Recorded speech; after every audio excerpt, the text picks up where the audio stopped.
We Real Reels.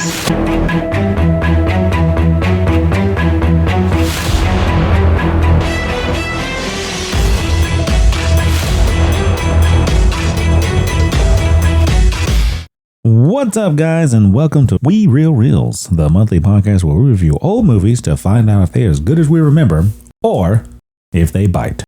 I'm your host, Panda Brandon, and with me is the half-brother of the Grizzlies, eh? Hey. The beautiful Koala Sam. Hello. And the Atlas E. You, 2 fingers, 1 word. This podcast does contain spoilers, and we'll be discussing the movie at length. This is a mature content podcast, so be prepared for harsh language and awkward situations. All sound clips, music, and trailers are only used for review purposes and belong to their respective owners. If you'd like to suggest a movie for us to review or for movie 20 questions that we play at the end of every episode, you can email us at werealreels@gmail.com or message us on Instagram at werealreels. Are you ready for the hypothetical of this month?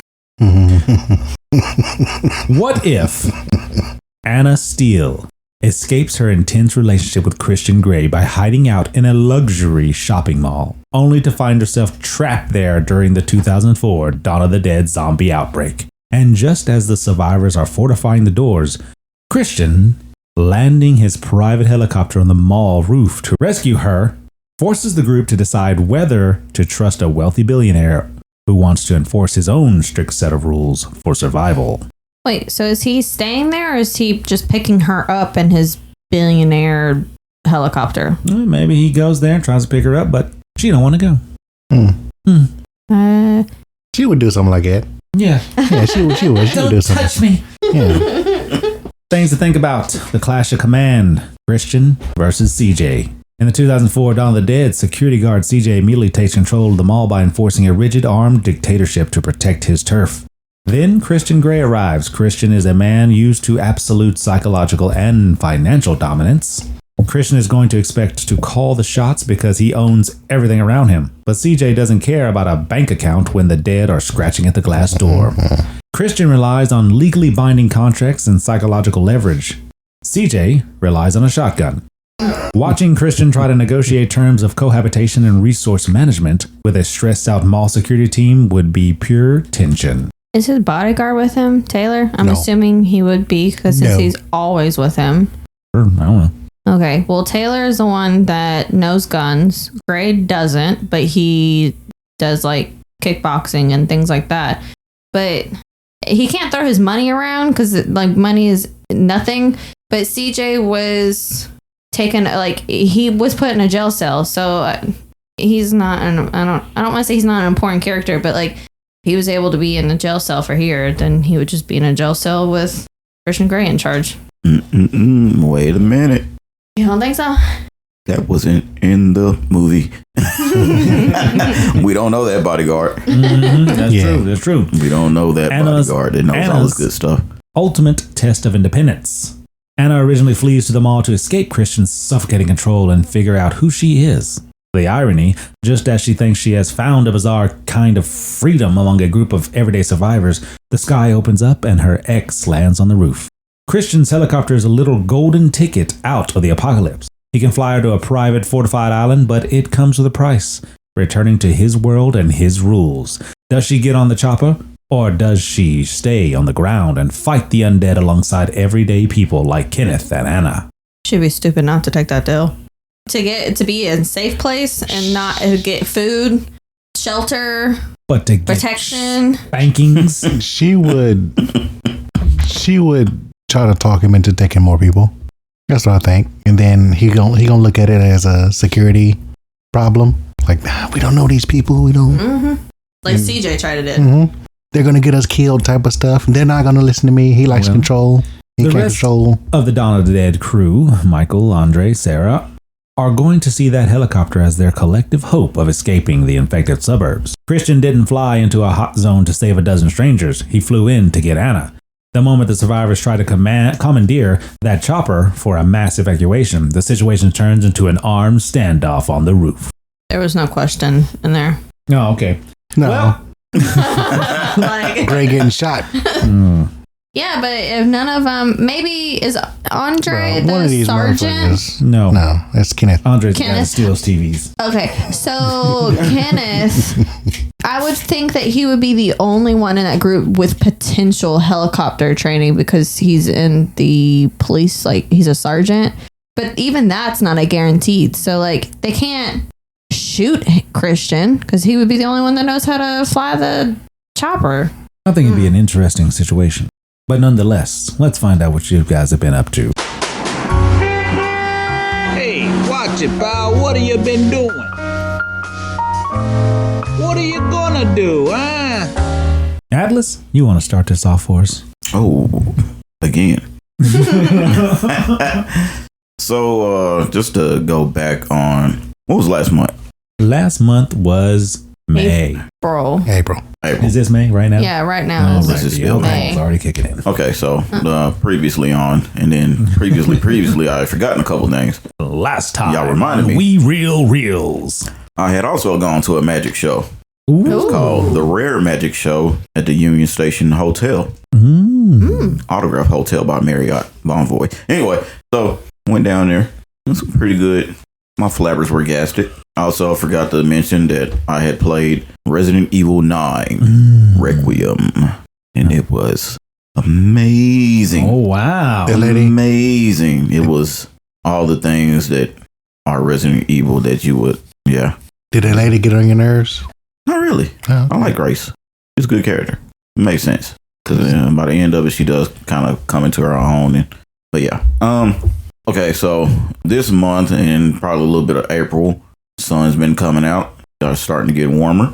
So I've been going on some outdoor walks, man. Trying to get my walk fitness up. I don't know why you said the sun's coming out. I thought you had a gay son.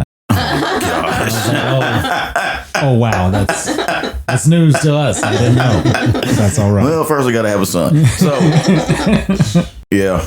The sun's been out. I've been going for morning walks at the work. Heck yeah. Stuff like that, man. Watched what came on? The Boys. Mm-hmm. The Boys wrapped up. Invincible. Invincible wrapped up. Mm-hmm. Oh, we didn't talk about that last time. It didn't wrap up by then. Mm. Yeah, Invincible. Watched Mortal Kombat 2. Ooh. Hey. It was we got some haters out here, We do. but as a lifelong Mortal Kombat fan since pretty much day one, hey, it gave all the things that it needed to Was give. it toasty? It was. How about that? It was excellent. I didn't get to those games I talked about last month. I won. Not a single one of them. Oh, I saw the movie, a new horror movie, Obsession. So you know that scene in Ghostbusters where they're talking to the mayor, Mm-hmm. and then Winston he's like, "Look, I've been with the Ghostbusters for 6 months. I have seen shit that'll turn you white." That's the movie Obsession. Oh. You think Smile and Smile 2 or something? Or Hereditary, which y'all is we don't get to Hereditary, but yeah, it's one of those. Wow. Do you put it in like the top horror movie of the year? So, oh yeah, okay. Maybe like the last decade, maybe 2 decades, maybe 3, maybe ever. Oh, wow. That's saying a lot. You're pretty Yes. harsh when it comes to. I am, and yeah, yeah. What else? And then what are we gonna do? We're gonna watch Passenger. Mm-hmm. We're gonna watch Mandalorian Grogu. What? Watch I Love Boosters. What? Oh yeah. Also, Boots Riley, the what was it, writer or director of what was that movie? Sorry to Bother You. Yeah. The code switching movie. Mm-hmm. Yeah, so not into the high fashion stuff, but I'm into this guy and his writing and directing and like the actors in it. It's pretty good. So gonna do some more walking and working out. Going to New Orleans. What are we gonna do? Go New Orleans in July. Okay. Essence Fest per usual. That'll be good. Sorry, I'm not gonna make the July 4th big Terrible. bash. Then we're going right after the Essence Fest. I'm going on a cruise Ooh. Ooh. right out of New Orleans. So as soon as that's over, Monday morning, I'm Back back to on back. that boat. And then I'm not coming back till Saturday. Nice. So yeah. Well, that's all right. Sounds like a great time. That's all right. Grizz, what you got for us? Well, I don't know. No, I'm still losing weight. I think I got down another 5 pounds, so I'm still about hovering around 30 pounds. I've not been on it like I should be, like I told you guys I should have been, but I'm still trying, and I, really need to. But me and my wife just celebrated our 7-year anniversary. Ooh, congratulations. Thank you. And so this week we're planning on going to either Atlanta, because I just found out Atlanta might be underwater. So turning into Atlantis. Turn into Atlantis, yes. It's either that or Cincinnati. And we've been to both cities before, but we've never had the funds to do stuff that we actually want to do. So now we can do that. Going ahead and getting ready for our cruise, which is on my birthday this year. So I'll spend a couple of days in Miami. So if you got any pointers, about how to navigate Miami, let me know. Got any food or anything, food places? Or Actually never been to Miami. What? I thought you do all these cruises. No, I went to school in Florida, but never went down there. I was in It's a Tallahassee. long drive. Yeah, it is. We flying. Oh, I was about to say, oh, Yeah. So now that Spirit has went out of business, we actually got to put a little extra money on our stuff. What was the other movie we seen? The little horror movie? It was pretty good. oh Holcomb. Holcomb was pretty good, guys. Yeah, I ain't gonna lie Holcomb is to up there. Otherwise, I'm still trucking along. I got a couple of stories I've been writing down, so y'all gonna hear Grizzly on the road sometime soon. But yeah, still doing Crimson Desert. That game is amazing, and I'm wasting a whole bunch of time whenever I can. I got a pet dragon today. You got a dragon? Well, the pet wyvern. Wait, you mean like you were able to pet it like No, a no. dog, or you were able to get it and keep it? Yeah, I'm just keeping it. Okay. He just got the wyvern. Yeah, I was like, okay. And I just got to get a little bit of Wi-Fi, and then me and old Panda here can talk while I'm on the road playing these games. But yeah, gonna keep it up. That good old Starlink, eh? What you doing next month? I am going to perfect brisket. How about that? That's my meat mountain right there. Is that I think I got pulled pork down, right? I feel like you guys really like that. My chicken is on point. Last thing, and brisket, man. I think you already did. Yeah, I was about to I say. thought it was pretty doggone good myself, man. It was pretty good. What else would you change to it? I feel like it was too salty last time. I try to tell you guys to give me honest opinions. Somebody said it tastes like corned beef hash or something. What? Yeah, that's what. I told you it's too said salty, man. That's Who was crazy. that? She go to your parties all the time. Oh, don't listen to her, man. I was like, okay. So I'm gonna do a little, recreation, seasonings. I would say go off the majority on that one. If the majority says it's delicious, I would stick with that. Well, I'm gonna probably do it one more time before I bring it to 4th of July. Ooh. And that's really, like I told you guys, that's my favorite holiday. So at the beginning of this month, I'm going to go ahead and put in a sizable amount into an account. And we're going to go in and buy a whole bunch of fireworks. That's the next thing I'm waiting for. And my birthday. So that's what I'm going to do. Wallace? Okay, mine's pretty short. We had a great baby shower. It's pretty awesome. A lot of people showed up. We are so grateful for all the gifts and very humbled. We had like a list of 60-something things on the registry, and now we have 6. So everybody bought a lot of gifts, and it was awesome. Yeah, I got 20 of them over there. Just kidding. We had a bonfire that night. That was pretty cool. Roasting some marshmallows, and Grizzly got real drunk that night. Oh, yeah. Grayson is watching regular show now, so that's pretty awesome. We was driving to I think it was Taco Bell or something, and he was like, put on this song. And I was like, I'm not putting that song on. Dirt Road Anthem come on. And I was like, oh, dude, we got to go down this dirt road. And he was like, yeah, we do. I was like, what's wrong with you? So that's pretty awesome. He's making my mom jokes.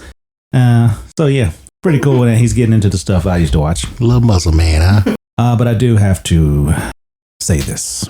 I am saying this to formally address and correct a massive lapse in judgment that occurred on a recent episode. During our review of 50 Shades of Grey, I somehow gave the film a rating of good. To set the record straight, I was entirely intoxicated. While I'd love to blame the editing or a glitch in the microphones, the truth is that the alcohol was doing the talking. And it apparently has terrible taste in cinema. Now that the fog has cleared and sober judgment has prevailed, I am officially rescinding that score, effective immediately. My official rating for 50 Shades of Grey is being downgraded to a very generous, okay one. I owe a massive apology to my co-hosts for forcing them to sit through that live take, and an even bigger apology to our audience. You tune in for honest, reliable cinematic breakdowns, not wine-induced delusions of cinematic grandeur. Thank you for your understanding, your patience, and for keeping me accountable. I promise to keep future ratings firmly rooted in reality and sobriety. Sincerely, Panda Brandon. I don't know if I can take you back on that, bro. Well, It's already recorded. It's already out there. No. well, next month I'm going to prepare for a round of applause, man. I'm going to give it to you, man. Thank you. I really couldn't believe it. What I was hearing at first, and then I listened back to it again. I said, I still can't believe you said that. Well, next month, I'm going to prepare for a little baby girl. We got an official name for her. It's Irina Zaydina. Yay. It's Scarlett Diane. Scarlet. Yep. Got the middle name from my mom, first name from Scarlet Witch.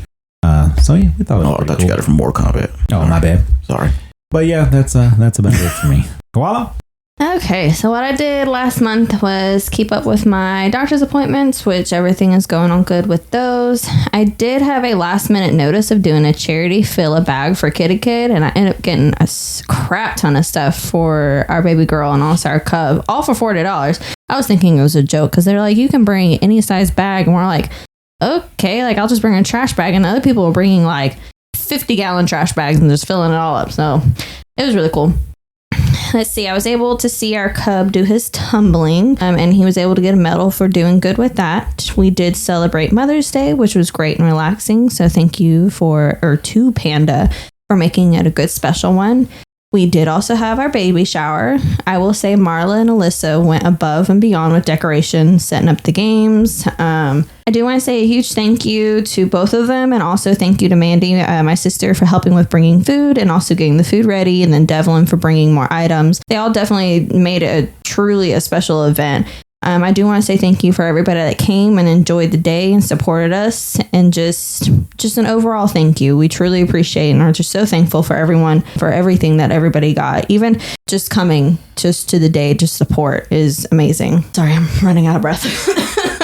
We did also announce the name, which Panda already said, Scarlett Diane. See, we are doing Diane since we are honoring our mother-in-law just with her middle name. She's just always been an amazing person for Panda as a mother, and she's an amazing grandma and just an amazing person in general. So we would love to be able to honor her.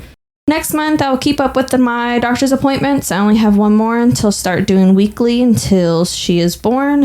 Most likely be induced or at least schedule it. But I have a feeling she's going to come before the induction date. Our cub is graduating pre-K. He did get acceptance for the scholarship, but I think we're just going to go ahead and just do the one that's down the road from us, just because Panda is wanting to work from home in a few months, so it doesn't really make sense to take him all the way out there. We do have our 9-year wedding anniversary, Father's Day, Grizzly's birthday, so hopefully we can do a full celebration. It's just going to be all depending on when this child comes out. But yeah, by the end of next month, we're going to have our second child to the family.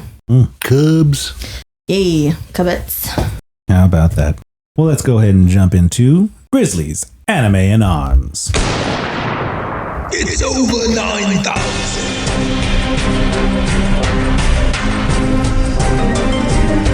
I just got one question for you guys. What's that? Tomorrow, That's if not the a question. world Oh. went to hell and you can only choose one gun from the Dawn of the Dead movie, which one would it be? Would it be the Beretta, which Panda here already has, Beretta 92FS, which we already reviewed?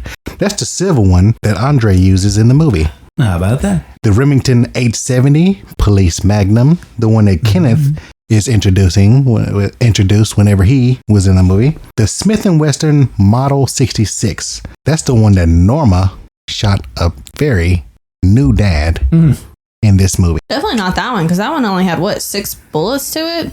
It's a snub nose. I wouldn't do that one. I would do the one with the most. Me, what I would pick, since I'm a sucker for shotguns, guys, the Franchi PA8. This is only in the movie for maybe 2 minutes. You blink, you'll miss it. It was the one that CJ had shooting out the back of the bus. You guys will see that whenever we watch this movie. But the Franchi, I don't know if it's Frenchy or Franchi, but it's easier for me to say Frenchy. So Franchi PA8 is a classic tactical pump action shotgun manufactured in Italy, same place as they do the Beretta. It was made in the 1980s to 1990s, born out of the same lineage as the iconic SPAS-12. That's the one that sounds cool when you shoot it in this movie, that has the little pin at the top, little metal pin. It's the one everybody knows from movies. It's great. The barrel length of this one is 18 inches to 23 inches, depending on if you want to use it for sporting or law enforcement, because you can use it for either one. The overall length is 28 to 35 inches. If you want a fixed stock, the capacity is 8, but if you want to do it for sporting, it can be 6. Now the price. So Europe really doesn't like guns anyway, right? So you can get one of these for $800 to $1,200. But in the good old US of A, you can get it between $800 and $900, depending on the sellers that have it in there. Still not crazy. It's not horrible. Not crazy prices. So yeah, this is a 12 gauge, and it is awesome. What was the name of that one more time? It is the Franchi PA8. Well, we appreciate it. It was in Andy's gun shop whenever they broke up in there. It was a nice gun shop. Yeah. That had a crap ton of stuff. Man. That is a smart-ish place to stay. We'll get into it. But right now, we're going into Panda Tales. Sit back and prepare yourself for Panda Tales.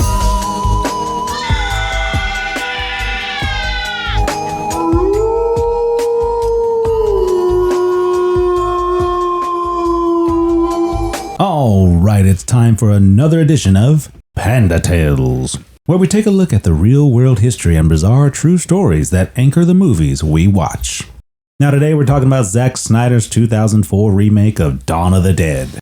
And the entire emotional core of that movie relies on one specific, terrifying scenario.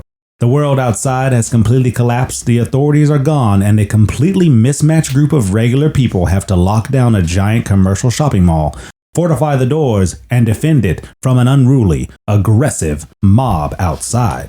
It feels like pure Hollywood fiction, right? A total worst-case scenario invented by a screenwriter. But here's the thing. It has actually happened.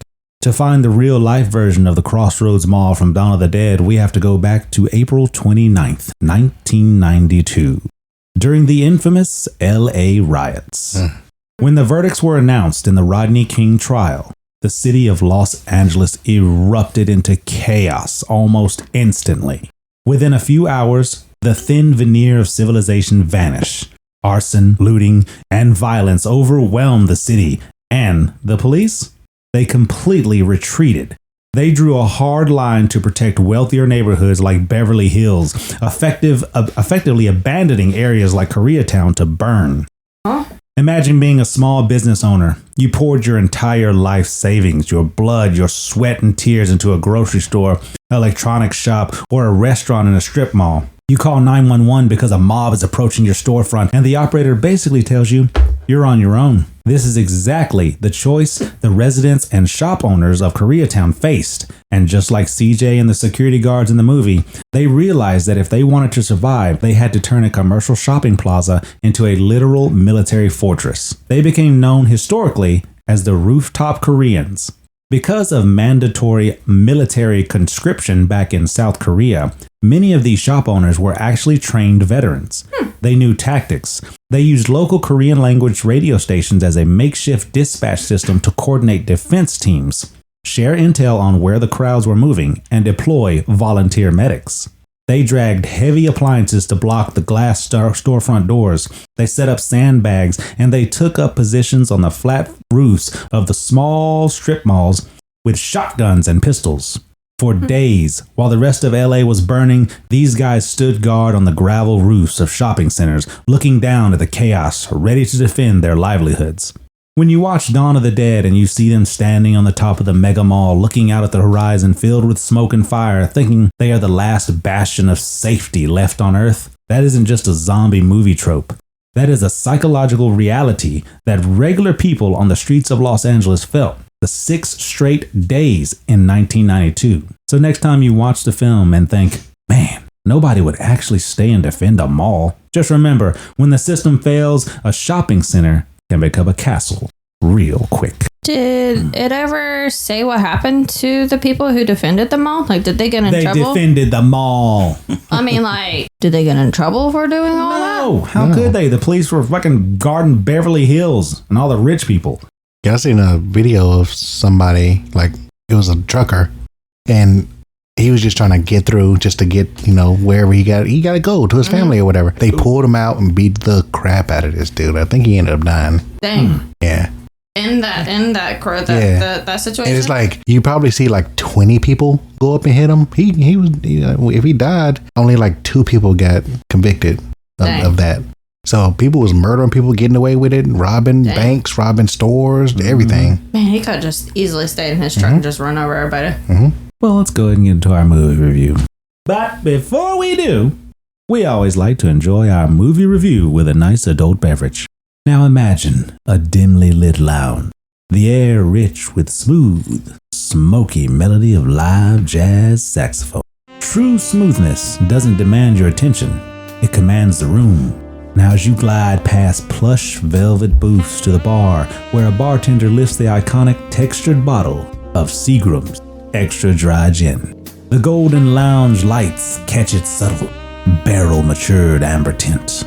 Since 1857, Seagram's has mastered the craft of distilling, and in 1939, we changed America gin forever. Matured in charred oak barrels to strip away the harsh edges, leaving only pure, mellow harmony. Ice clinks into a crystal highball glass. Seagram's pours like liquid silk, followed by a splash of crisp tonic and a fresh twist of lime. The drink is slid across the dark wood bar. No rush, no pretense, just America's original smooth. Seagram's Extra Dry Gin. Keep it classy. Yay. And this alcohol has been in movies like Superbad in 2007, Swingers in 1996, and The Blues Brothers in 1980. But take a listen to this. Hey, Vivian. And look, I can go backwards. Let me see. Hey, that's amazing. Hey. Hey, you.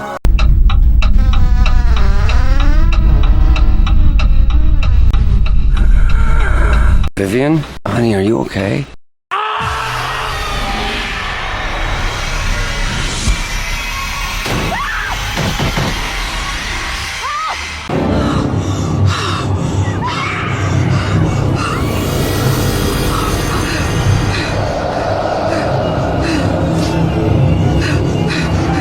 Officials have declared a state of emergency. Everybody they kill gets up and kills. Residents are advised to find a safe place and stay there.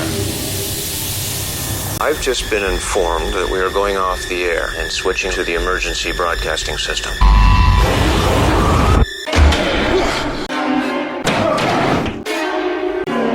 Look up the road, there's a lot more of them. Why are they coming here? Maybe they're coming for us. Sooner or later, they're gonna get in here. Our baby's gonna be fine. It's only a matter of time. It's coming. They'll find a way in. Oh, God.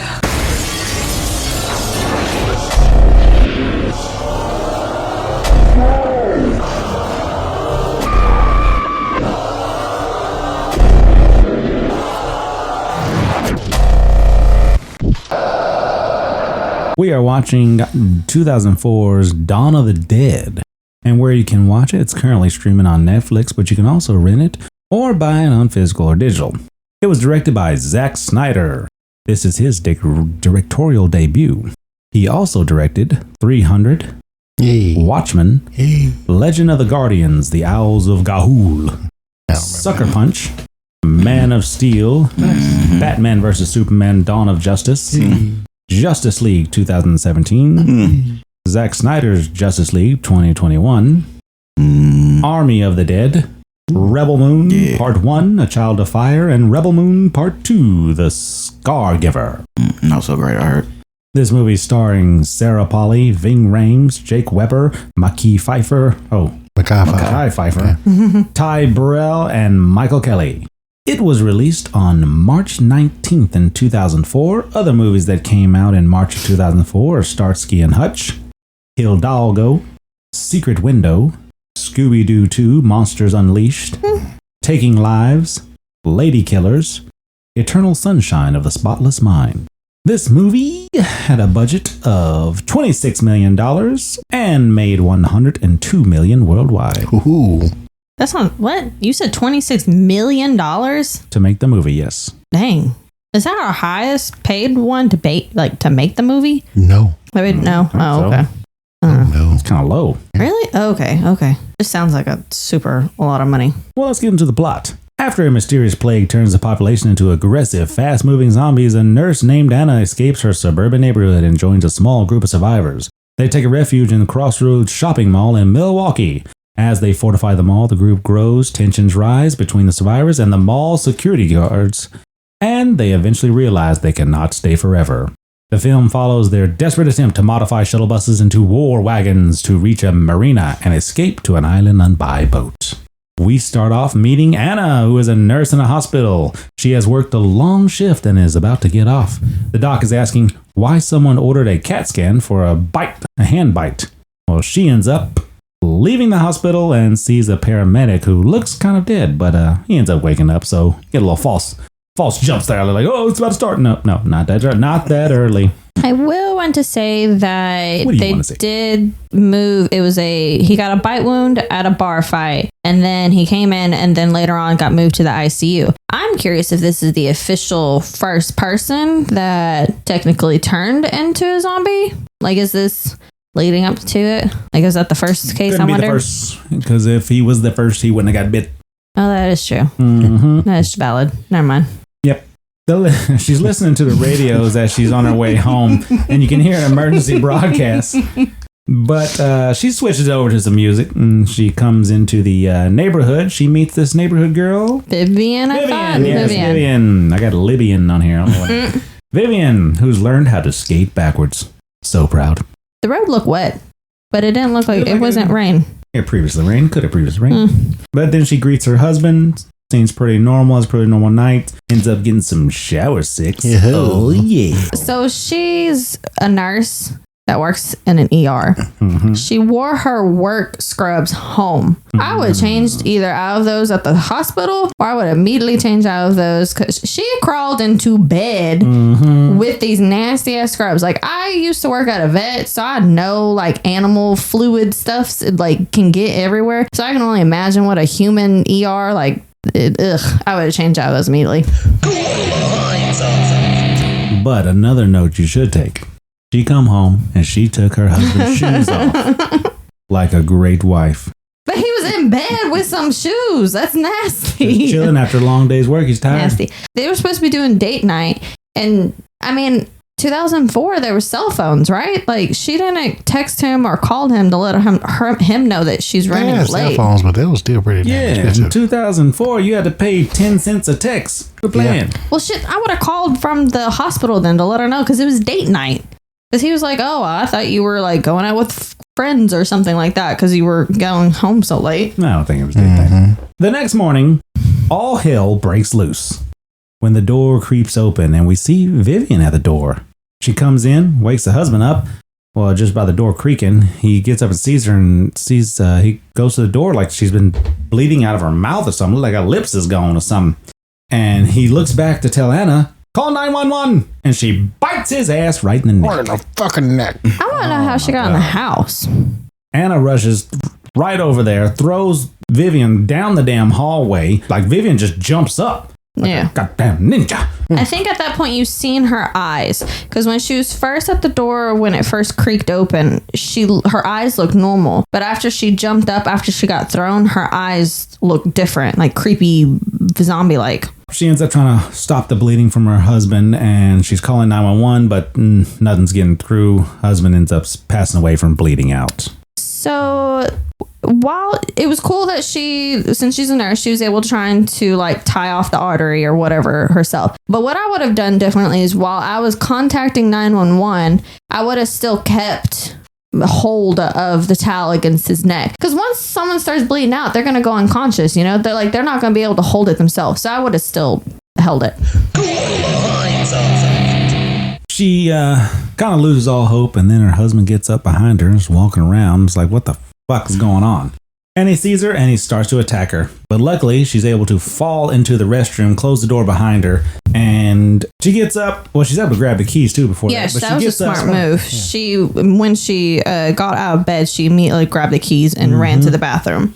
Well, she gets up. Hold on. You said fall. Dude, she almost broke her dang neck. Yeah, You see that? And she bashed the back of her head on that tub. But she didn't lock the door. She just slammed the door closed, and then that's when she fell in the tub. So zombies can't turn doorknobs? That's what we learned. Yep. And he busts through the door like The Shining. You know, here's Johnny. Boom. Well, he wasn't messing with the door until she started saying something, like his name or something. Was it calling his name or something? And that's when he busted through the door. Yep. Well, she's able to escape out of the bathroom window. She goes to the front of the house to get into her car, but her neighbor's there, and he's got a gun on her. Talk about, Anna, get back. Get back, Anna. Which is stupid, because like the fact that she's able to have a conversation with him and not like run toward him, that should have made it pretty clear that she's not going to attack him. Still a moment of chaos, I think. Yeah, because he got destroyed by an ambulance. He's really kind of in the right state of mind to be thinking like whether somebody is able to actually speak to him or not. He's been through, you know, because this is in this neighborhood, it's all popping off kind of at the same time. So it's I mean, his wife could have been chewed up by Vivian as well. That could have been his daughter, and he don't know who to trust now. But that's when we see her husband come out the front door. Okay, can we talk about this? Let's talk about this. Because I'm a little lost. Because she's a little lost. When she was in the bathroom, he wasn't messing with the door until she said something. So I'm assuming it's the noise that's being attracted. So her running, like escaping through the window, at that point, he doesn't hear anything. So you would think he would just stay in there. What attracted him to come down the stairs to then start chasing her? Well, where do you see this? Is that he was in the door, like he can't operate the doorknobs, right? Yeah. Wasn't he in that room whenever she closed the door on Vivian? That is, and she locked the door. Mm-hmm. Oh, that's a valid point. I didn't even. Oh. And then where's Vivian? Yeah. She didn't come out of the house. Yeah. How the fuck did he get out the house? Who let him out the house? I didn't even think about that. Yeah, it's some weird stuff there. The little issues there. Yeah. Because he didn't go through the window. Because there's no way he could have got out that house without Vivian too. Valid point. I forgot about the little girl that was in there because she was in the hallway. Yep. Interesting. Okay. Well, she gets in the car. Anna gets in the car and drives off. She drives through the neighborhood, sees the chaos everywhere, people freaking out. They're asking for her for help, and she just keeps on driving. At one point, a car gets destroyed by a van. And I don't know why, I just noticed this like all the time. I'm watching this movie over and over again. That van come out of nowhere. I watched the street where it's supposed to come from. It doesn't. It just comes out of a house and just full speed plows into another car, right into a gas station. Our first huge explosion for this movie. But it was pretty nice. Did you make a notation that the zombies are super fast? The zombies are super fast. I'm curious because most of the people that you've seen with the zombies already, I don't want to say they're fit, but they're not fat. They're not overweight, nor are they disabled. Yet. So I'm curious on how that's going to, like, does the zombie just get them extra, I don't know, fastness? They also turn pretty fast. Oh, yeah. Yes. I mean, as soon as you're dead, they're back up. Like, it's almost faster than the rage virus. Yeah, that rage virus. And 28 days later. But well, Anna pulls up to a bus where it looks like someone's getting attacked in the back, but I'm thinking that person getting attacked was a zombie because the people that were, like, putting hands on it weren't trying to bite it. They were trying to restrain it, it looked like.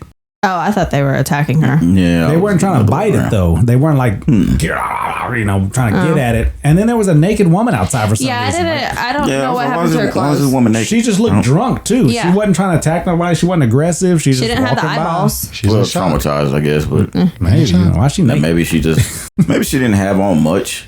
Oh, and then zombies ripped it off. And she was trying to escape. But there was no scratches, blood, nothing like that. I was more confused on why she stopped in the first place. Like, I'm just like, why are you stopping behind this bus? I would have never stopped. I would just went around it. Then she's not paying attention to her surroundings. Yeah. And the fattest bus driver, how did he survive the bus attack? But he got out. That was a bus driver? He looked like a bus driver. He was the first one. I thought it was a random person just coming up. That's the first line of defense right there, bro. You go straight after the damn bus driver because he's right there. I guess once they got attacked, he got out, locked the doors on their ass, and left. Yes. Well, she ends up hitting the gas, freaking out, and driving off the road down a hill into a tree and passes out. I'm a little confused because I'm making the assumption that zombies are attracted to noise. An accident like that is pretty fucking noisy. But she comes to and there's literally no zombies around her. Nobody's attacking her, like nothing. She's we in don't the know woods. if there's zombies. There was zombies just literally We don't know if on there's the zombies. road. There was zombies We don't know on the bus. if the name of these things are zombies. What are you going to call them? Infected people? They're the undead. Right? Yeah. So they start playing this cool Johnny Cash intro song with a bunch of chaos going on in the background. They're asking questions to the Disease Control Center and the government, and they're just saying, Wait, you missed the introduction of the sergeant, the black man that had the gun pointed at. Well, he came. We don't know. And so, as I was saying before, I was rudely interrupted. We didn't get there yet. Yeah, exactly. We hadn't seen a news reporter in his hotel room, and he's like the cameraman pans over, and there's zombies attacking him. And then the screen goes black, and then we see Anna wake up with a gun in her face. Oh, I skipped a scene. My bad. It's a big black police officer, and he says, "Say something." And she says, "Please." That sounds just like him, too. And he's able to establish that she is not infected. So I guess since zombies can't talk, so she follows him. How does she not have any wounds from the car crash? Airbags, safety first, and seatbelt. Okay, I've gotten a car crash with I didn't even airbags. realize what? Being Rames. No. Oh, my bad. What did you realize? The airbags deployed in the movie. Yeah. Wow. Kept her safe. Do you know how many movies?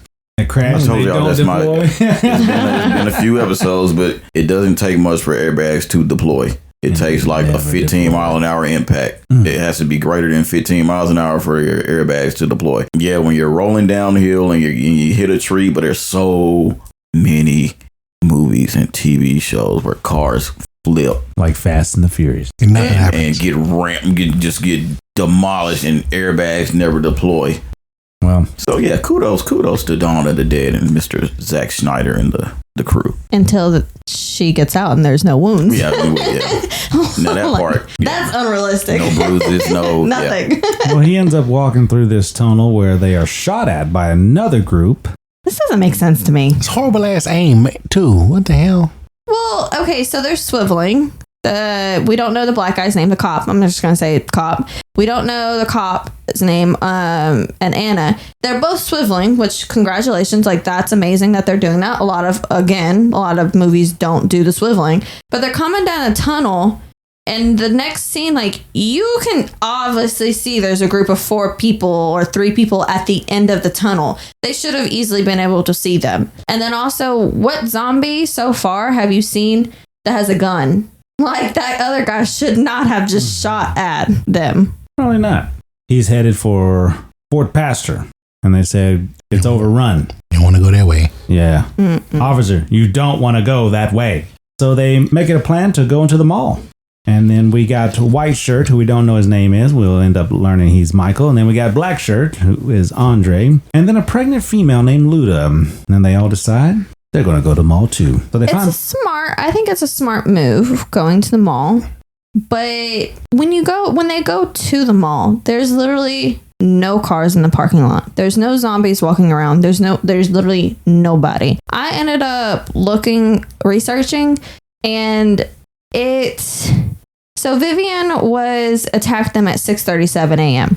So I'm assuming it's probably been a couple hours. So what, maybe between 9 a.m. at this point? The mall itself opens up as early as like 8 o'clock in the morning. Yeah, but so they have the mall walkers, and then like the stores itself open like 10, 11. Okay, but there's literally no cars. Even if it's Monday through Sunday, they still open up. So I'm like, how is there no cars? Listen to this part. How do we know that whatever happened here happened with the time she woke up? There was already stuff happening whenever she was sleeping, so it could have been 2 o'clock in the morning, 1 o'clock in the morning when everything was going on, and then everybody's panicking. So by the time she was waking up, it's like, that's true. Yeah.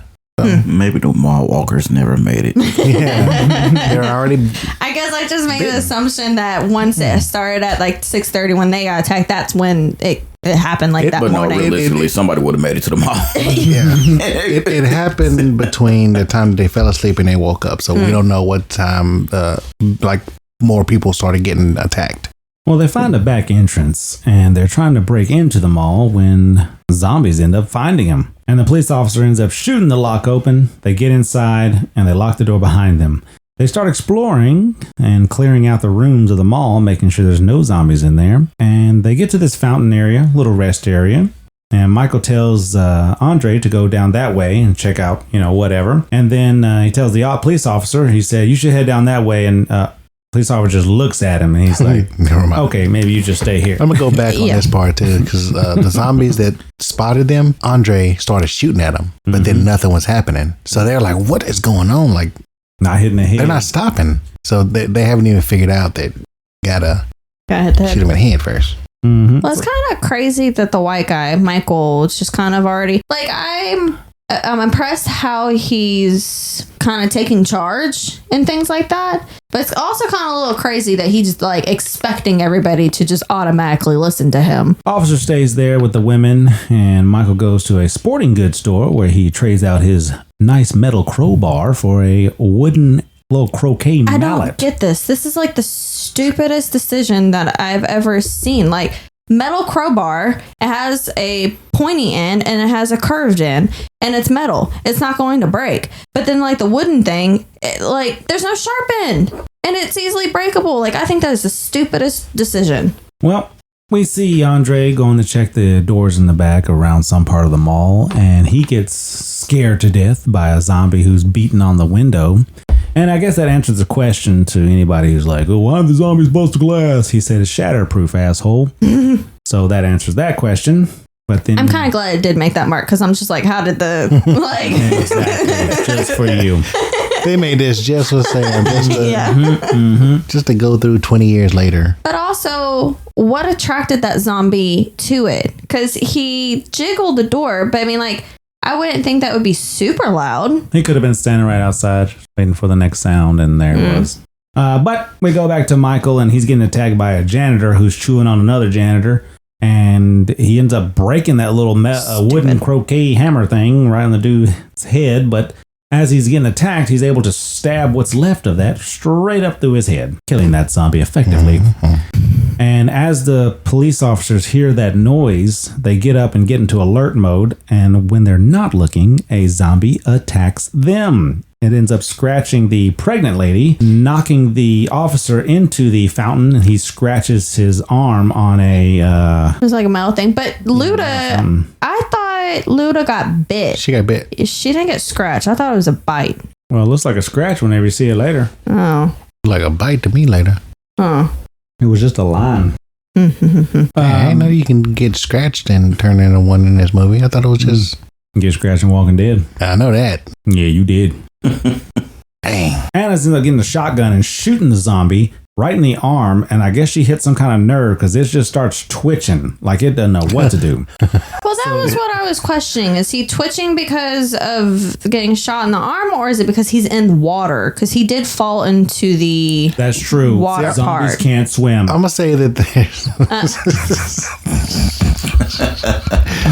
I'm going to say that there's something, a nerve or something that they hit, because they call them twitchers later. This is the first time you see a twitcher. Twitcher. And then when they're watching TV later, when CJ's watching it, he's like, oh, look, it's a Twitcher. And then you see it again. So I think it's just a nerve or something that they're like, oh, it hurts. Oh my God, I can't, it hurts. I don't know. I don't feel like it was thoroughly explained. Yeah. Like what makes a Twitcher and what doesn't.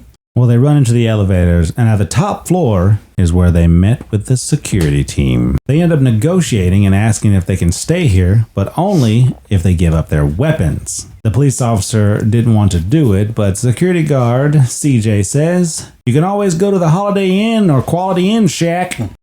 And they end up giving up the weapons. So they stick around. They're escorted to their little electronics area where there's a bunch of TVs on the wall.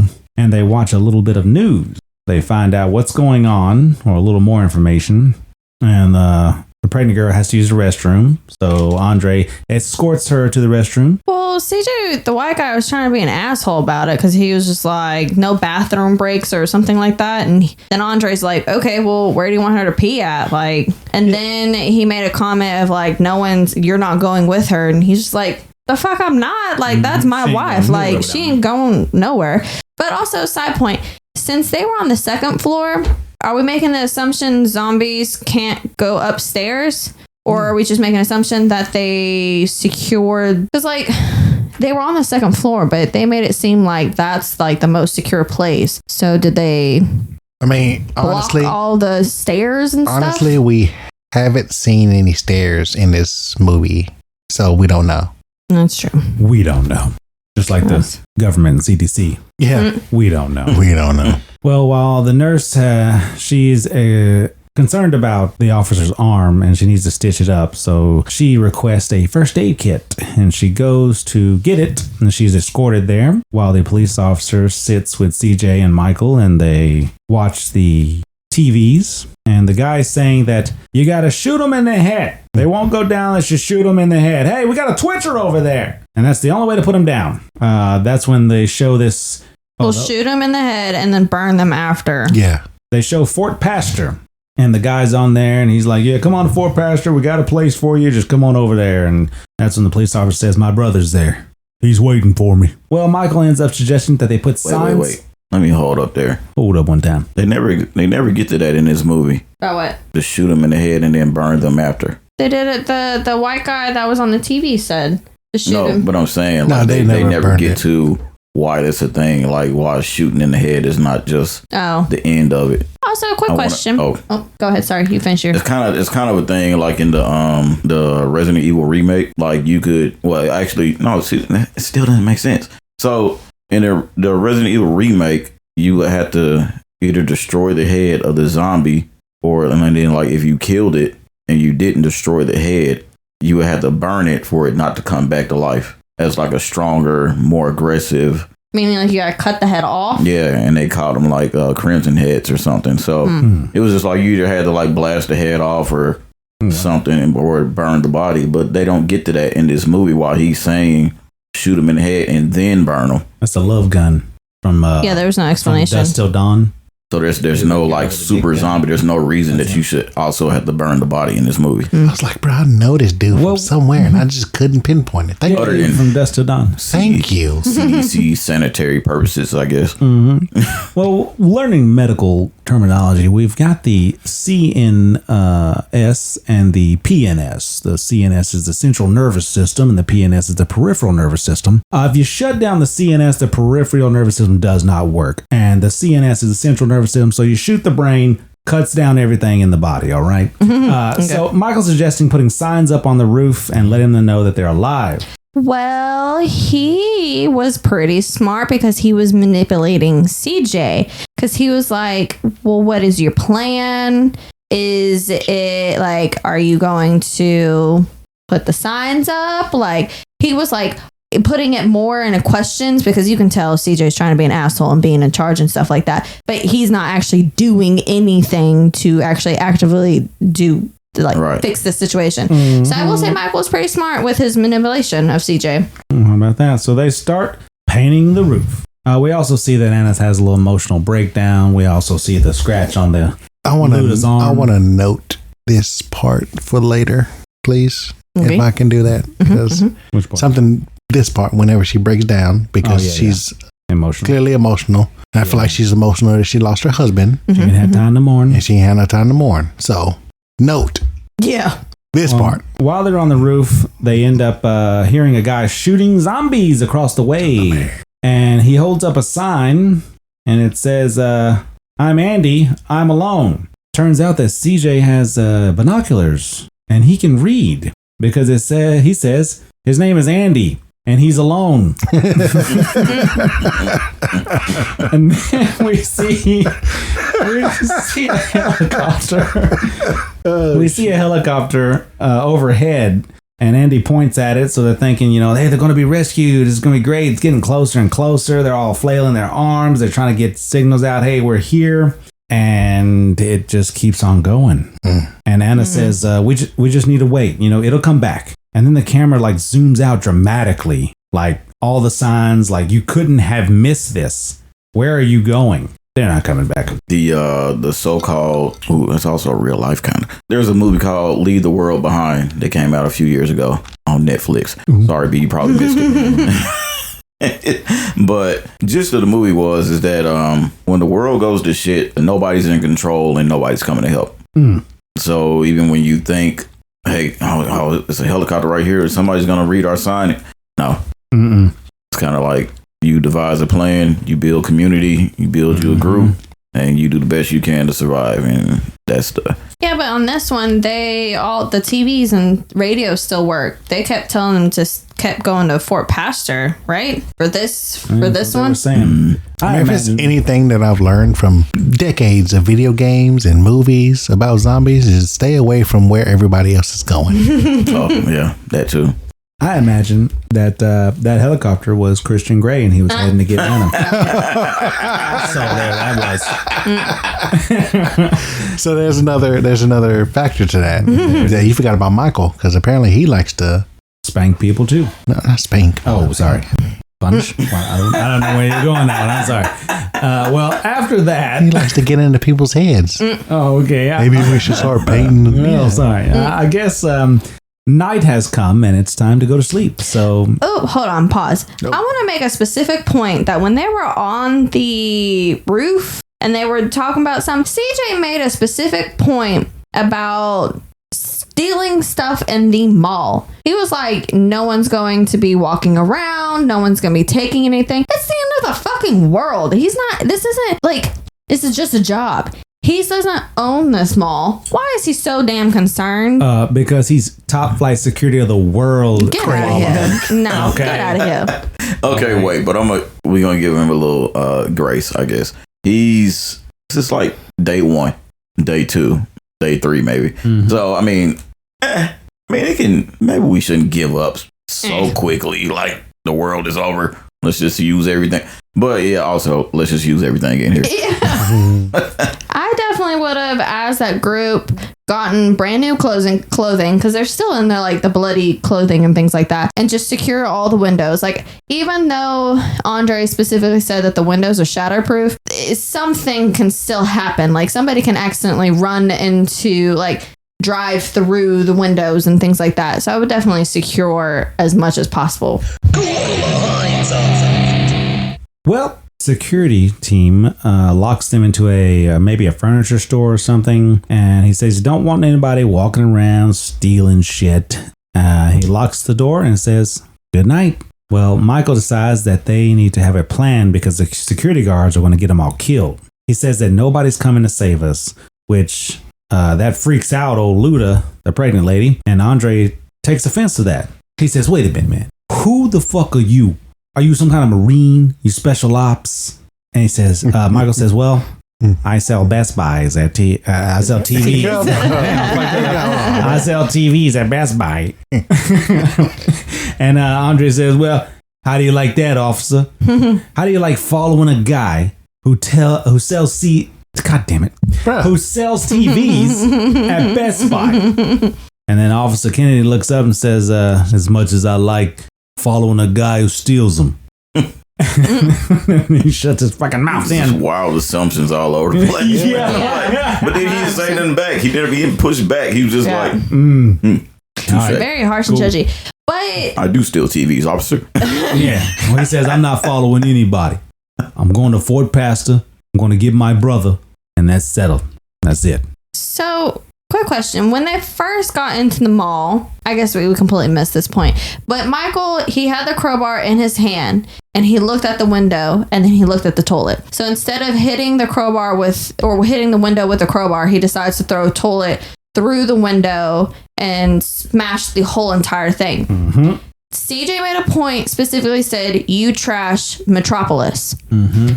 Well, when he put them in the building or furniture store, when it zoomed out, it said Metropolis. So is that the same store that they came through and threw the toilet through?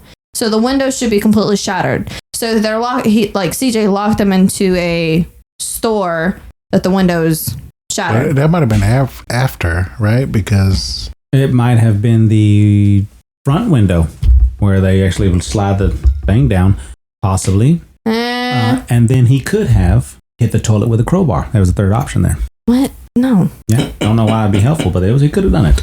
Then we go to the security guard team watching TV, and their emergency broadcast people are like, "We're getting word that we're going off the air. We're going into emergency broadcast mode." But before they do, he ends up watching this old preacher saying that when there's no more room in hell, the dead shall walk the earth. You have children out of wedlock. You have man-on-man relations. So yeah, he's saying hell's getting filled up, and now we are getting the demons. Because of abortions and gay people. That's right. The next morning, they get freaked out because the automatic timers go off, and Guy is up with his gun pointed everywhere, and CJ's like, "Hey, dummy, it's the automatic timers. Go cut them off." And as he goes down there, Anna says that the bathrooms in here don't work, and she needs to be let out. So he lets her out and to use the restroom, but he doesn't lock the door back. And he goes to the security cameras, I guess to keep an eye on her and everything else. But he's kind of looking at her, she's about to take her shirt off or something. I don't know. Anyway, he sees a truck outside, and he's like, "Oh, shit." It's just plowing through zombies. So he rushes to the roof, and security guards are up there watching the truck, and all of a sudden Anna and the rest of the group are up there, and she's just like, "What the fuck? Why are you out? Who let you out?" They changed their clothes, but was he planning on just locking them in there all day long without no bathrooms, no food, nothing? I don't know what his plan was, but the end of the story is that these guys are pulling on up. So I want to make a point real quick. So he was pissed off and salty that they changed their clothes. So has this man not changed his underwear this whole entire time that he's been at the mall? I was wondering how the hell they taking showers and all this stuff. He's a soldier. So I'm just like, he's so mad that they changed their clothes. He going commando. I wouldn't say it's so bad, but this was like the first night. So this was, their second, because they look like they're night shift security guards, I guess. So yeah, they have been there all night and then have made it through another night into another morning. Mm-hmm. So they're not like dirty. Yeah, they're stinky. Yeah, but I do wish that they made the movie did a timeline, did a time frame. So I wish that it was like 2 weeks. Yeah, just like something like 10 a.m. like start of 6:37 a.m. or whatever, and then you'd be able to somewhat keep track of it. It's very implied. Well, Anna and the group want to help out the people, but the security team does not. They don't want to risk letting anybody in here getting infected. CJ and Bart, right? That's his name. But the other guy, he wasn't really. He's kind of on the fence. Yeah, it's mainly the two guys. Well, they end up putting a gun in Anna's face, and she says, "Get that out of my face!" And the group ends up getting the upper hand on the security team and putting them in a cell and saying, "You're going to jail because you're the one tripping." And they prepare for the newcomers, which they have this uncoordinated rescue attempt. And so Andre and Michael try to open this door, and Michael's like, "I'm going through. We got to do it." And Andre's like, "Don't do it, dude. We don't need to do it." And he's like, "We'll do it on 3. Well, then why did he go? If he wasn't really wanting them in, why did he go with him? He didn't want to do it. They're a team. That's what they do. He didn't want to do the zombies. He's about to open the door. He tries to go for it. Door's locked. They both jump in. They both like, oh. He put his hands out. Come on, man. He fucking slide the little thing down. They unlock it, and then they burst on out there. And they're busting zombies right in the head. Well, they shoot him first in the waist or stomach or something. He's like, you got to shoot him in the head. Mm-hmm. And that's when they start catching on. They got to shoot him in the head. But they get to the cabin, and nobody's in there.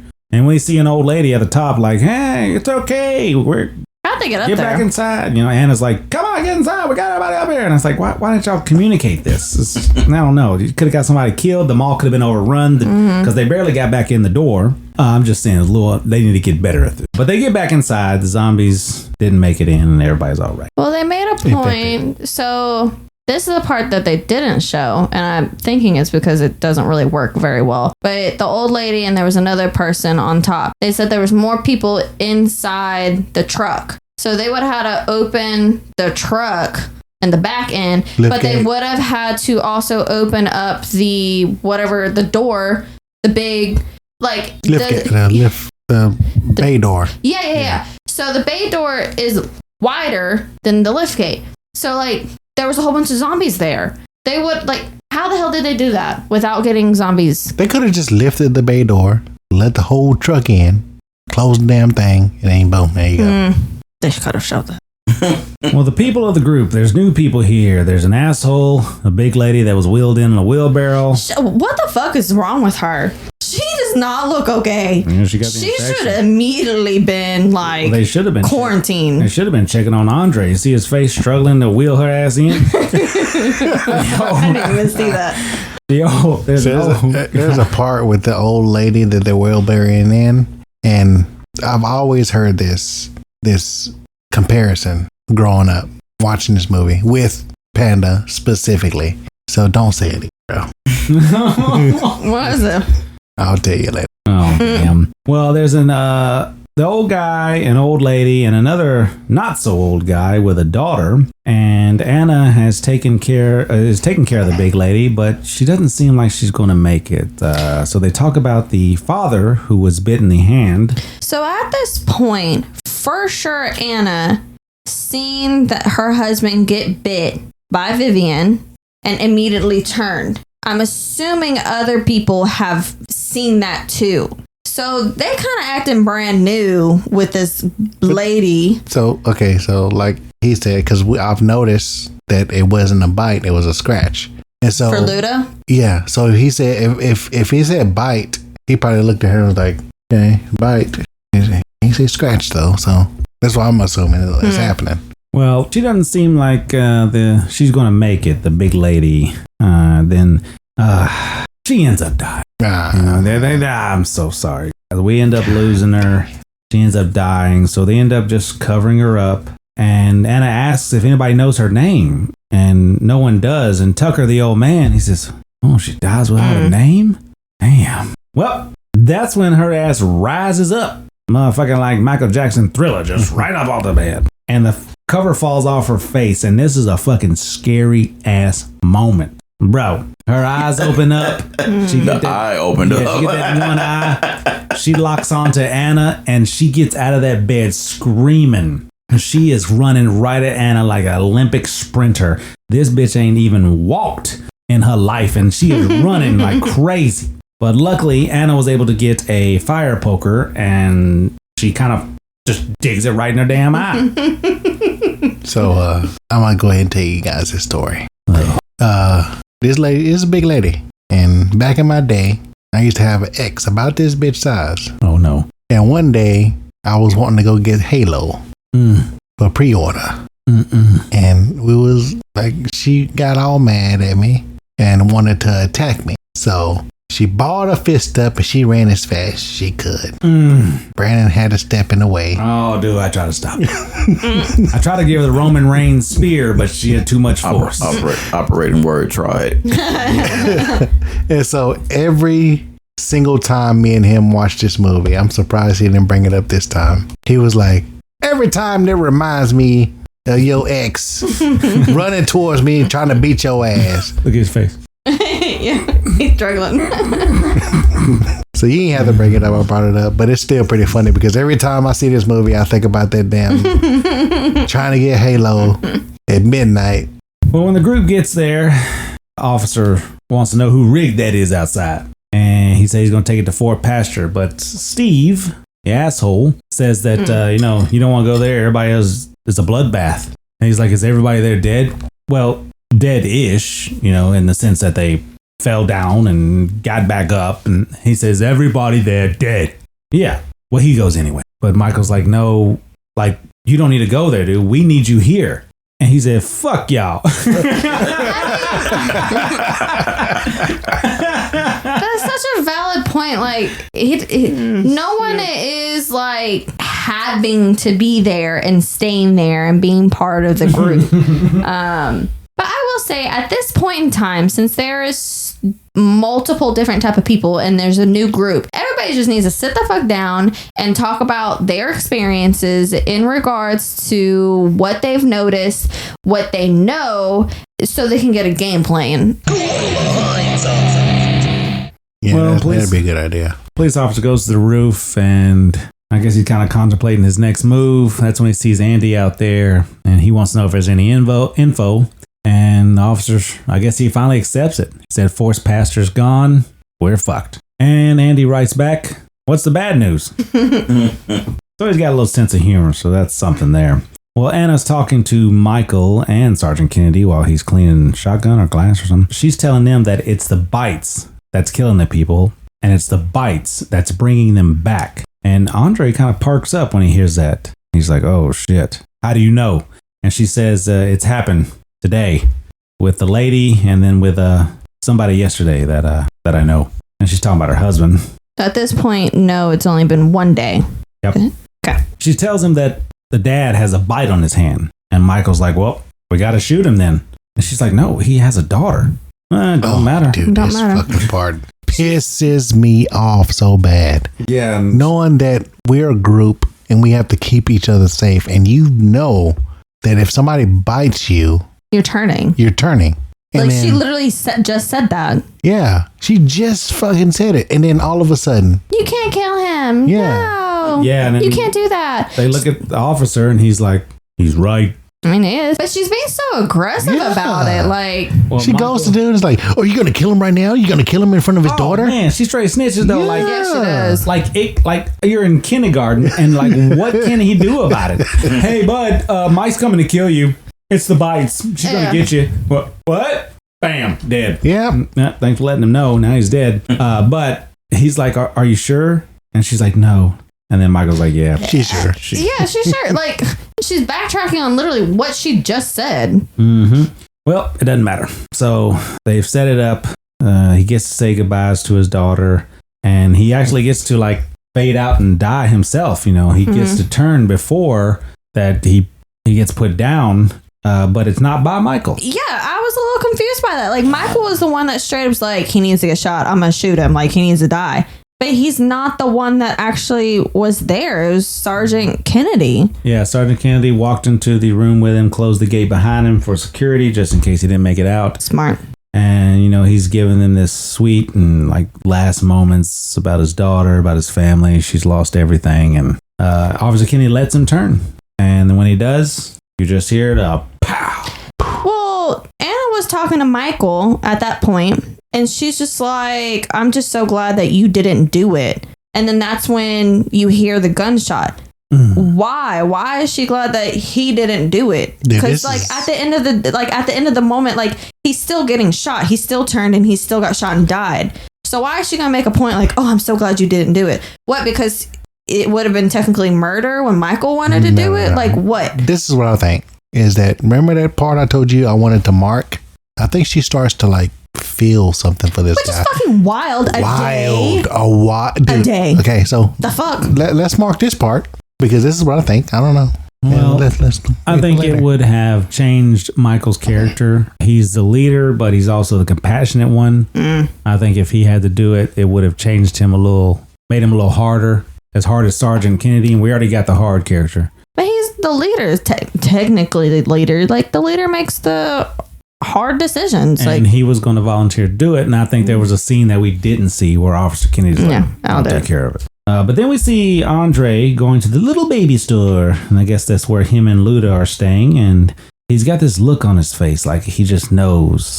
Since Anna had that talk, about the bites, and Luda's got what she's got, which would look like a damn scratch. But which I did confirm. I researched. It was a scratch.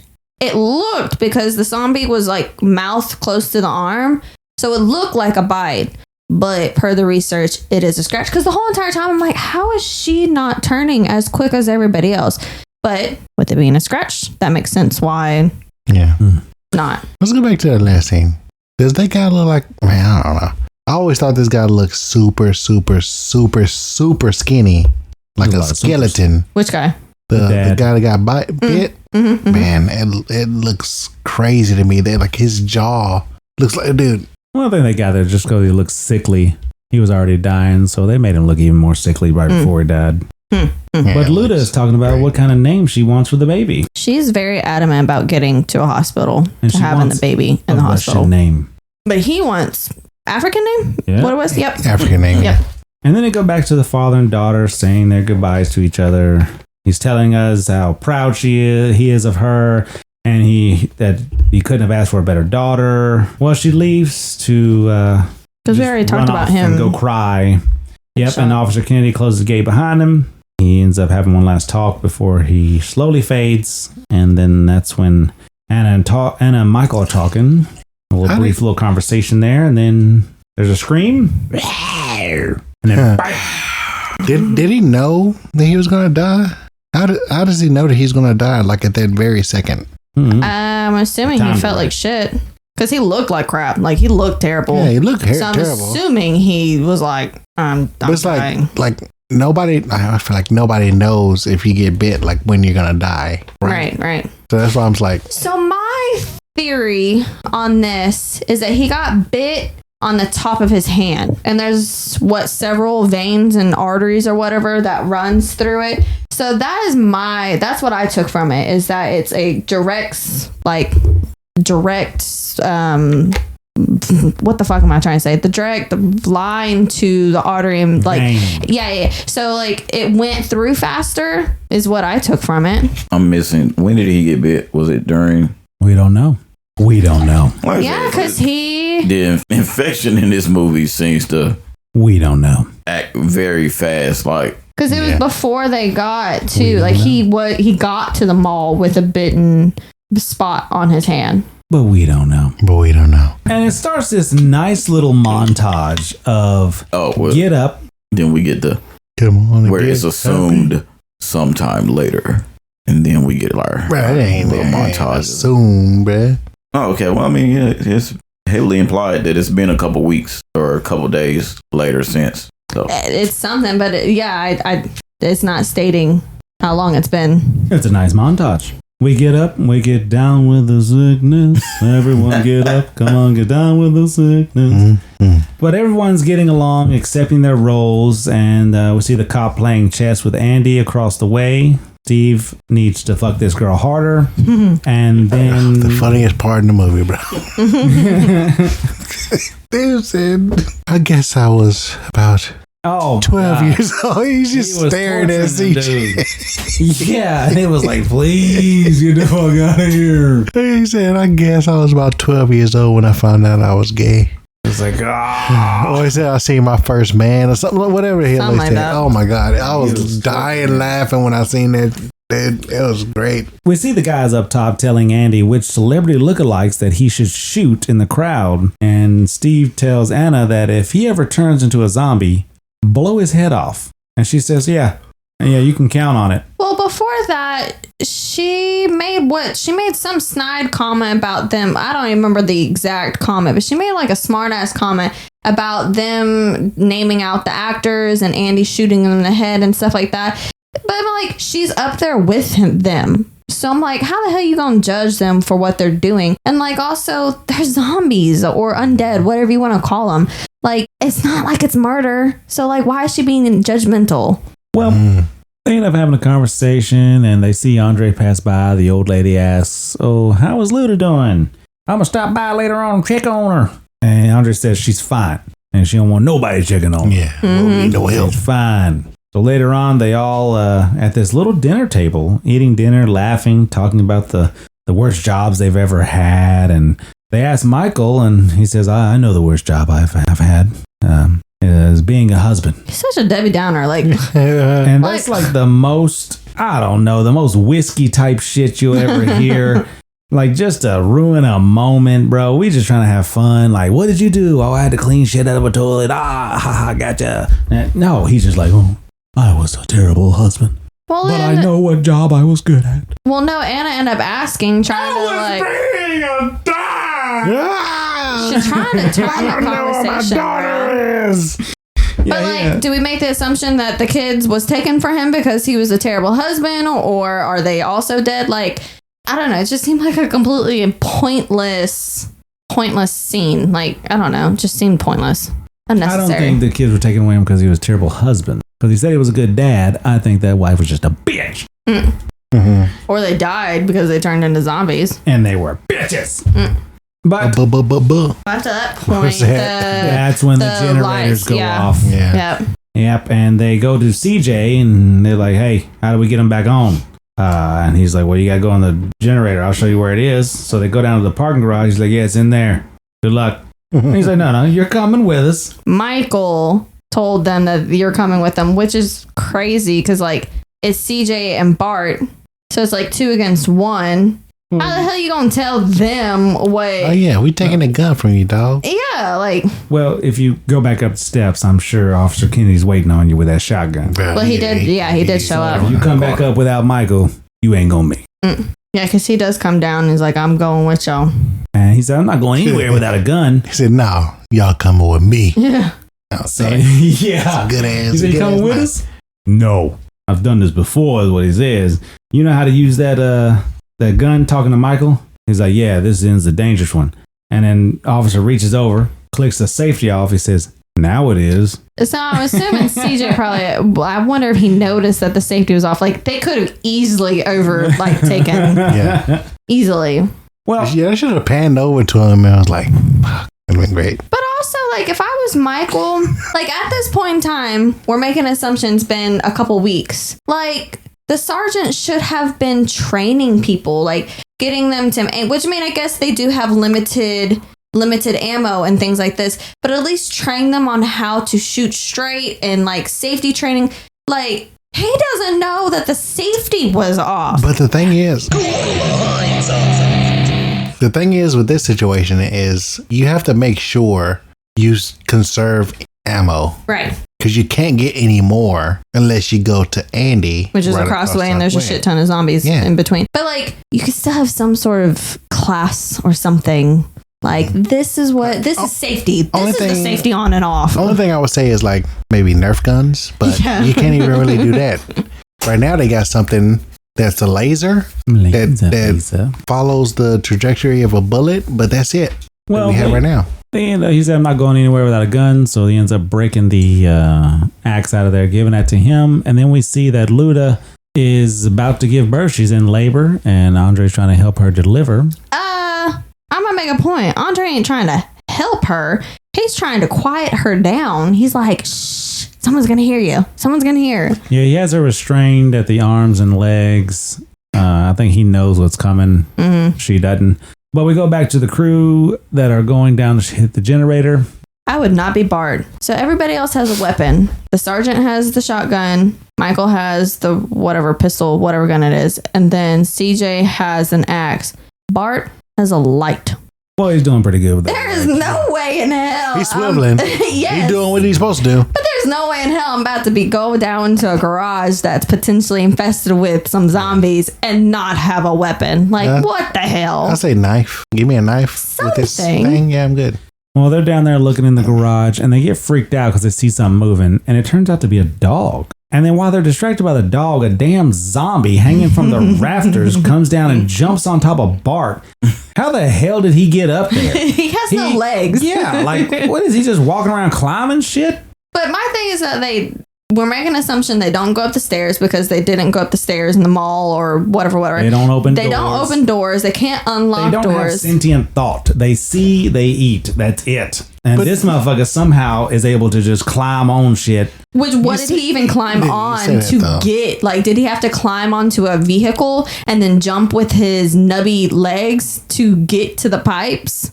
No, maybe he was down here by himself and he just had time to learn.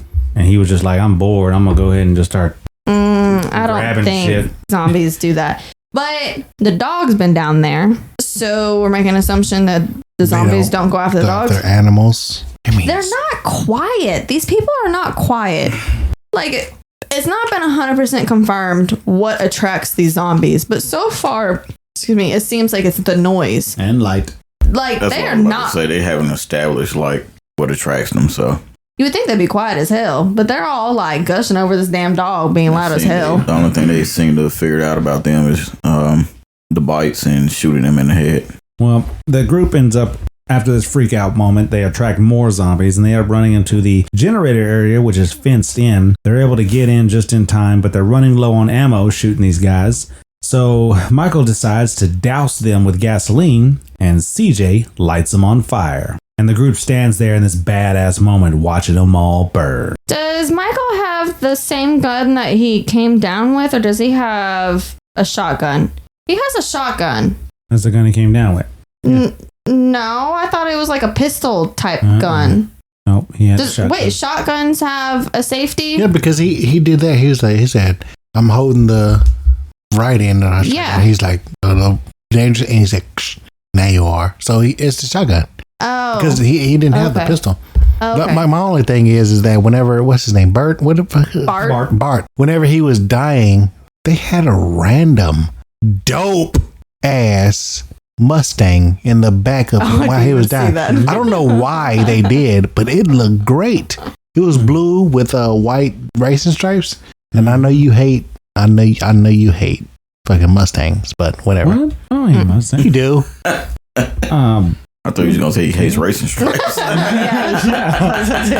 He hates Mustangs because they be trying to always race them. Earlier, but they always wreck. Earlier when CJ was asking for a gun and Michael told him no, CJ has been reading one of the magazines in the jail cell. It was like a woman's magazine, and he was like, trust. Yeah, he's like, trust. It's like the one thing that builds a relationship or something.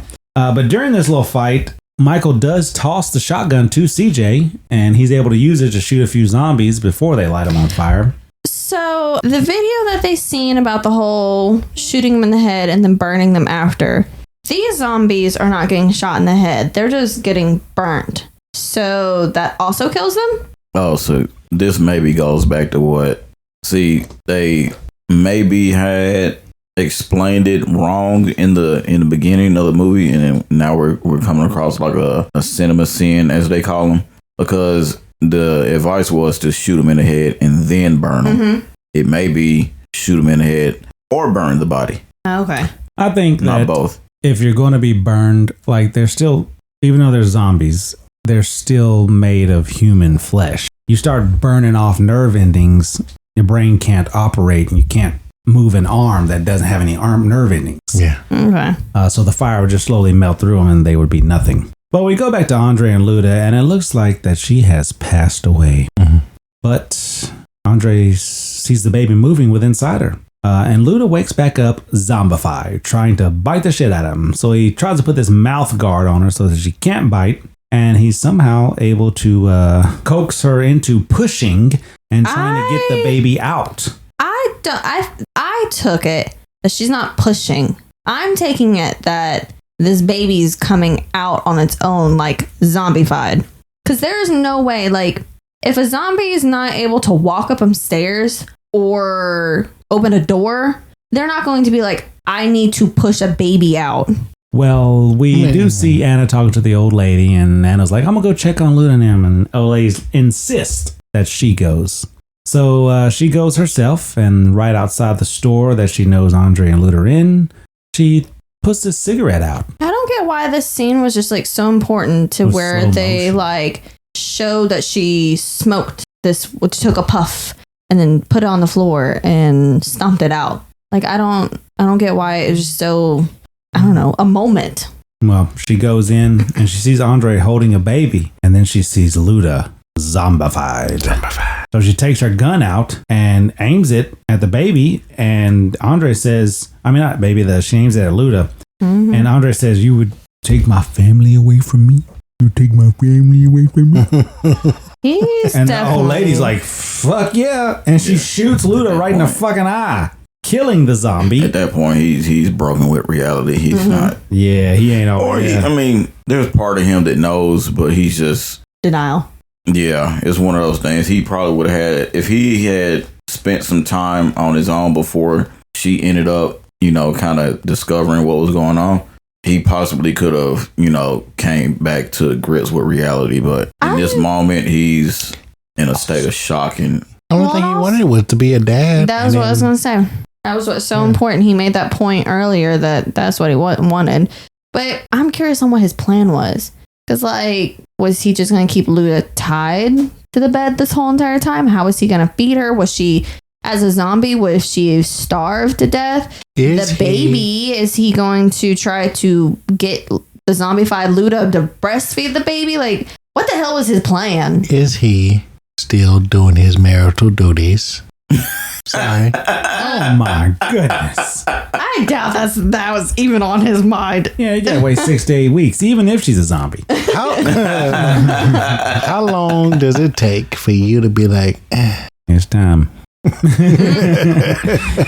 Anyways, old lady shoots Luda. Andre takes out his Beretta, starts blasting the old lady. They're blasting each other back and forth, hitting each other, and they both fall. And Anna gets there first. She checks on Norma, the old lady, and she decides that they've been killed by gunshots, so we ain't got to worry about them turning. She gets on my nerves. Like, how is she an expert in all of this? Like, she does not know. She, at this point in time, has not experienced somebody who has not died from a zombie bite or a scratch or anything like that. She's just making an assumption, but the bitch is acting like she is an expert at it. Well, Walking Dead. As long as you just die. She must have watched Walking Dead. Yeah. But Andre, she sees in Andre's hand, she sees the baby all covered up, and she uncovers it, and turns out, zombie baby. Anna takes out a gun. Boom. I will say that I am glad that they did not make this baby so unrealistic, where it's just it's a newborn baby, so it can't walk, can't crawl, can't do anything but be held. So I'm glad they didn't be this baby can crawl and chase after people. So I will make a point that they did good at that point. But this baby is 100% zombie, but also it can't do anything to him. Or maybe it's half zombie because the mother wasn't bitten until no, but 2 days before pregnancy. I take away a few points because I know newborns are small, but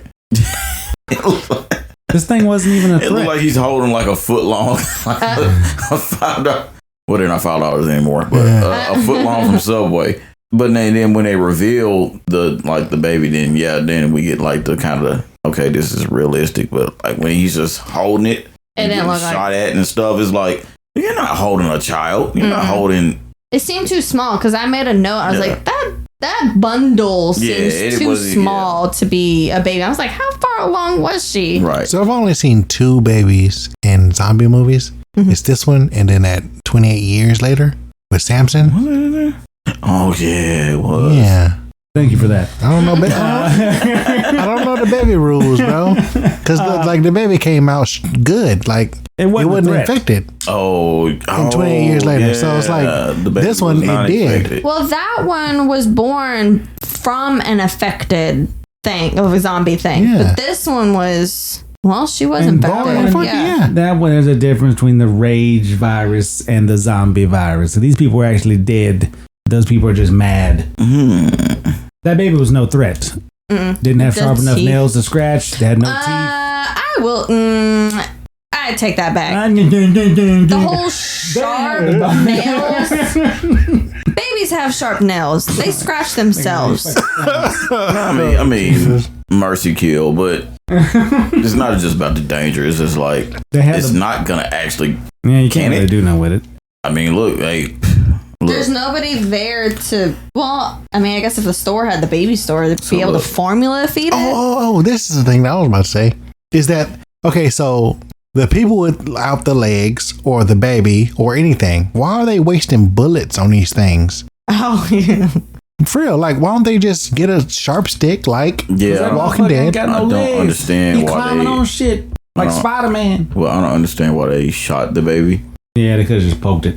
Yeah, it threw it down the stairs. I know they say you have to shoot them in the head, but as long as there's brain damage, that means they're dead. So why would you waste your bullets if you are running out of bullets rather than just get a pool stick? But then again, the psychological damage you're going to have after stabbing a baby in the head. I would think it would be the same as shooting the baby in the head. No, it will not be the same. And then also, this time it was Anna that shot the baby in the head. Well, she couldn't wait to shoot a baby. Something wrong. Yeah, I know. But like, she was like, so she was upset about the old dude dying. Fucked up. She was upset about the old dude dying, but the baby, she's like, "Oh, take it, guys, step back. Me do it. I've always wanted to do this." I guess you learned a lesson quick. Maybe. Well, they have all the bodies covered up, and they're asking that old weird dude to say a few words, and he's like, "I just played the organ. I don't believe in God." Because how could anybody after this? Again, she was pretty aggressive or assertive, like, someone should say something. Okay, she said that twice. Okay, bitch, then say something. Like, why are you trying to get other people to say something? If you want something said, then say it. Well, the officer gets up and he makes a little speech talking about how it better be somebody else than him. You know what I'm saying? Better be you than me. I'd like to be alive. But he don't believe that now. Because now there's something worse than death out there. And one of those things is turning into those and sitting there waiting to die. And Anna agrees. And nobody wants to wait and die. Not in this place. So they formulate a plan. They get some buses in the garage, fix them up, reinforce them, and they get out as far as they can go. That's the plan. Well, you missed the whole part where Steve made a smart ass comment about getting on his missed that boat. whole part because right here in my notes it says, and Steve says he has an idea. We can go buy the arena and get my boat and go to a pleasure cruise. But he's joking. But turns out to be a good plan. Everyone agrees and they start this montage for them preparing the vans for this venture. I'm gonna say I don't think I would leave the mall that has supplies and food up until this point until you're running low. I would just reinforce the mall or make it a smaller area, more secure, because you don't know if the islands are even there. How much gas is even the boat? Can you even say that the boat is even there? How many zombies they have to get through to even get there? There's way too many variables. Just stay there until absolutely have to leave. Koala? I think you missed the part when they said that they're starting to run out of supplies. Wait, they said that? Food. Oh, I didn't get that part. And that's when... I guess I didn't really watch this movie. I watched it twice and with subtitles. Yeah, so... Oops. Yeah, they started giving somebody... we'll get to it. Hold on. After the montage, we see Nicole looking for Chips, the dog. And the old man whistles for it and it comes running. And he has this vest on, and Officer Kennedy is up on the roof, and he's giving a sign to Andy that says, we got 5 days left, and we're going to come get you. But Andy sends a sign that said he's hungry. And you can tell he's starving. Kenneth calls a meeting, and Michael shows Anna how the chainsaw works for the side of the bus, and there seems to be a love interest there between Anna and Michael. I want to know how long. Well, because at this point, we're making an assumption it's only been a couple weeks. I marked 2 parts of this review, and I feel like it's only between 2 days, right? The second day is when she was talking to him that one time. I'm so glad you didn't do it. I think she was falling in love with him then. And then now this time, let's say it's 6 weeks. That's still crazy fast. You see, you were married for how long? I'm gonna assume 6 weeks, but we'll get to that. But it's not 6 weeks. Crazy. Less? More? I don't, dude. This is the thing that's what I'm saying. How much? Are you angry that your husband tried to bite you because of this bullcrap? I don't fucking. But let's ground it. Let's come to reality with a lot of marriages. Just what we know about that. And then, but let's go with what you were saying earlier, Koala, about it was supposed to be date night. and he didn't contact her. And he was just like, oh, I thought you were going out with your friends or whatever. You stayed out so late. So it could be a little rocky. And then, maybe. So once he's gone, it's. But why would she take his shoes off, have some shower sex, wake up in his arms, be all angry that Vivian killed him? The scenes seem kind of forced, just the dialogue. He's trying to show her the chainsaw, and he's like, look at it work like this. And she's like, that's probably the most romantic thing I've ever seen. Trying to be sarcastic. And he's like, well, I'm trying here. You ain't really trying. You could have got her a gift from one of the fucking mini mall stores in there. Rings. Go get her a goddamn crumble cookie. But no. It just seems. I don't even think he was trying to be romantic. Like, he was excited that he created something fucking cool. And like he wanted to show it off, and then she was like being a smartass about it unnecessarily. Making out, possibly doing it on the bus before the meeting. But in the meeting, they discuss how they're going to get food to Andy before the day, works out. And the officer comes up with an idea about the dog. The zombies don't even notice the dog, so they end up lowering him down on the hook with food inside the vest. But you're kind of making a crazy assumption again about the dog. Like, it hasn't truly been proven. So, it kind of has. This could have been. Yeah, in the garage. He was down there with the zombies, and they never bit him. He could have just. Well, I guess the zombies are fast, so it's not like the dog could continuously outrun the zombies. There was zombies down there with no legs, so they couldn't chase him. Which that motherfucker could have. He was swinging all over the place. And then Tarzan over there. So I'm curious. I had kind of a morbid thought. My question would be, why are the zombies not attracted to the animals? Is it the fur? Like, they know that they can't eat it, bite it, change it. That's it. So at that point, if you killed the dog and put the blood all over you, would you then be immune? And the zombies, not immune, but like the zombies wouldn't come after you because you smell like a dog. You would kill Chips? If it keeps me from being eaten, I will do what I need to do. It's horrible. So yeah, I mean, this is different than other, I guess, zombie culture lore. Because Walking Dead, they eat. The Walking Dead, I mean, they eat anything and everything. They gonna eat anything. They gonna eat the horse. They ate the tiger. They they ate everything in The Walking Dead. So yeah. Well, Andy blows a whistle, and Chips goes running across the street over there to Andy. Andy opens up a sliding door to get the dog in, and I believe he held that door open for way too long. Yes. And he didn't have a gun with him. He wasn't waiting just in case a zombie come in. It just seemed like it's stupid. But he was starving. So yeah, maybe he was, I don't know, not thinking straight. He was weak from the starvation. I don't know. It shouldn't have happened. Bro. There was a zombie with his leg up, chilling right next to the damn door, waiting for the motherfucker to open up. But also, that shit. Also, if a zombie can't open a doorknob, how would they know to hold the board of the door and push up to get inside? Like, I can't wait for this motherfucker to go ahead and open it. Well, the zombies did rush in. Eventually, gunshots rang out. He should have been prepared. They got in, they bit him, and he has a walkie-talkie now, so he's talking to him. He said it's good to hear Officer Kennedy. This is sad. And they're going to see each other real soon. He doesn't know. But the group knows he ain't going to make it. And that's when we hear a vehicle start up, and Nicole has taken the truck and is running through zombies to get to that damn dog. So stupid. I mean, like, I understand she lost her dad, she lost her mom, her brothers, lost everybody. But it's a fucking dog. She gets in and she gets to find the walkie-talkie, and that's when we see Andy seen up on the top of the roof writing something. And he holds up a sign, and it's just his blood everywhere. He's turned. He's already turned, and like, how did he know this? Like the officer said before, why the people come to the mall? Is it because of memory? What is it? Because at this point, he's infected, but he knows to write that sign. Or he was writing the sign and then he died officially mid-process. turned. Maybe. Get out of here. And Andy's hearing up there. He's hearing her, Nicole, down in the basement or in the store.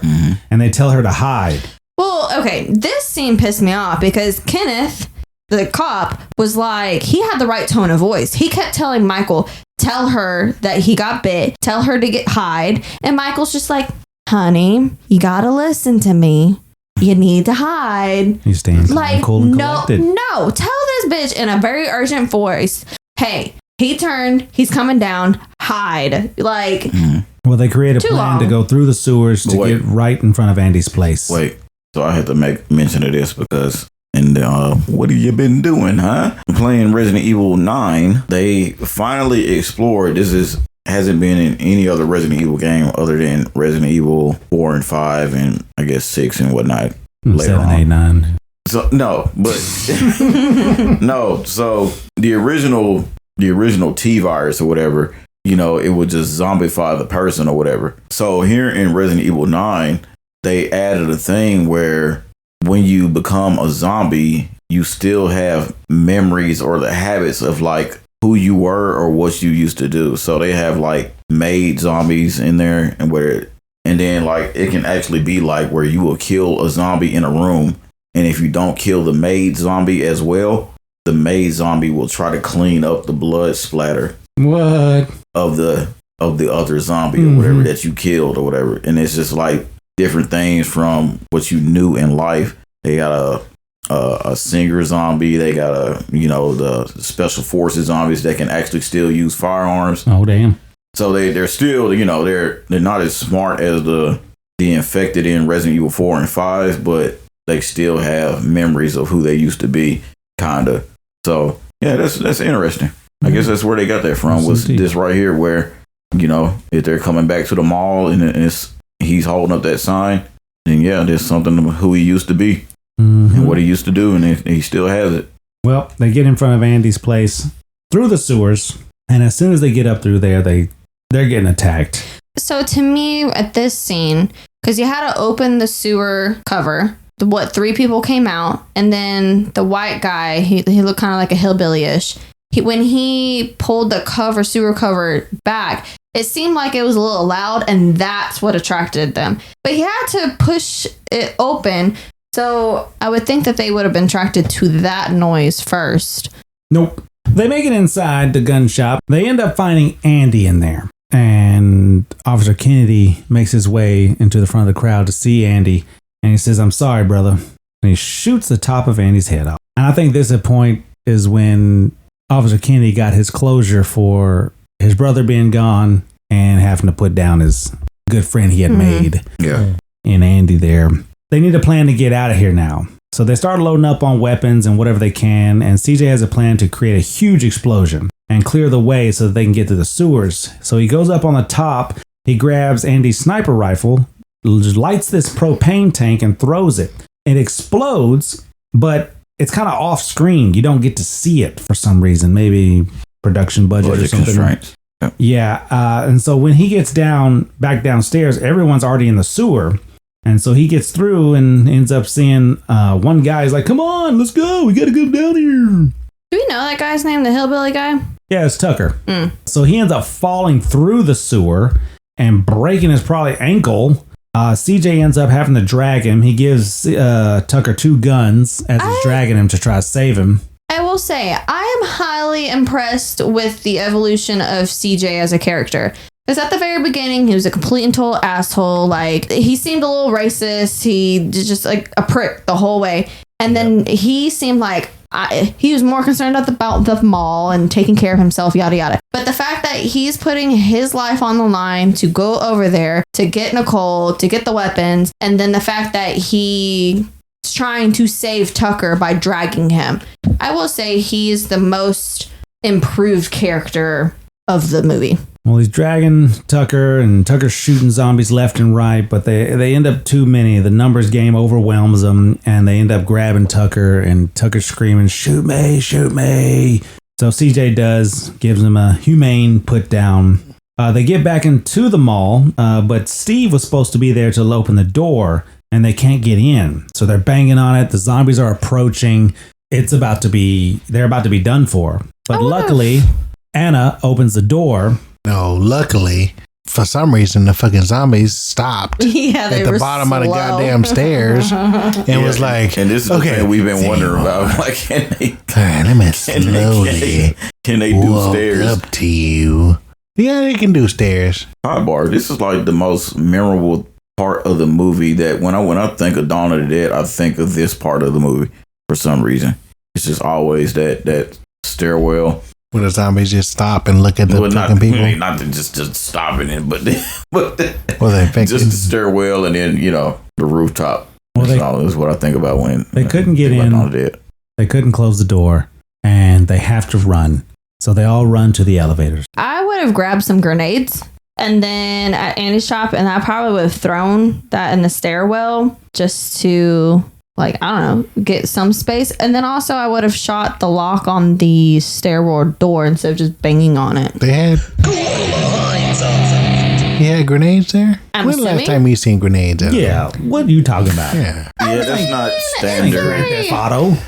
It's not really standard. They don't have grenades at a gun shop. He had a shit ton. Not at a. Where the fuck do people buy grenades at then? The army.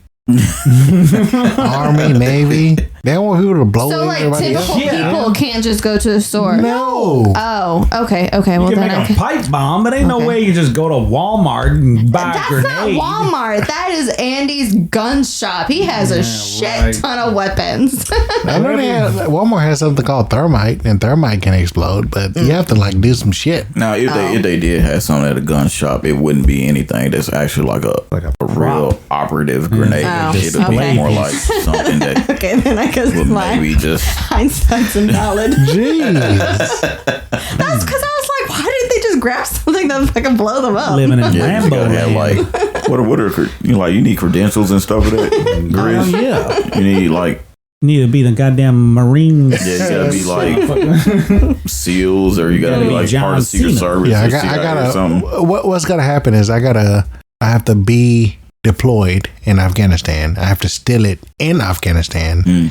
They have to not check me when I get on the fucking plane to get back over here, and then I can have as many grenades as I want.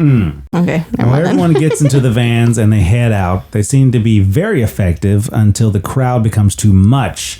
CJ takes a propane tank and throws it in front of their path where they go. And for some reason, some zombie picks it up. I don't get this. Was he going to throw it back? And he was the beefiest zombie I ever seen. Well, he raised it over his head like he was going to throw it back. I think he was being courteous. He's like, you dropped this.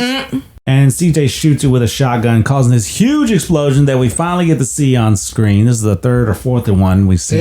Hey. And it clears the path big time. A lot of the zombies got back up, though. It was an amazing explosion, and they head out. And while they're leaving, they end up losing control of one of the vans because there's a damn zombie on one of them. The old man ends up whipping the chainsaw into the cute chick. Yeah, Officer Kennedy, losing control, flips the vehicle.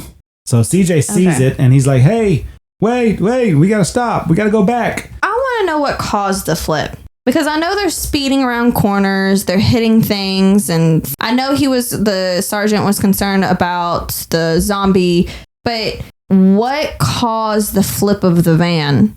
Was he just speeding around a corner and then hit something and that caused the flip? Yeah, you can just speed around a corner with a van that size and turn and flip. Okay. Okay. Well, Steve gets up first, and he has the opportunity to help the officer who's reaching for help, but he doesn't. He just leaves.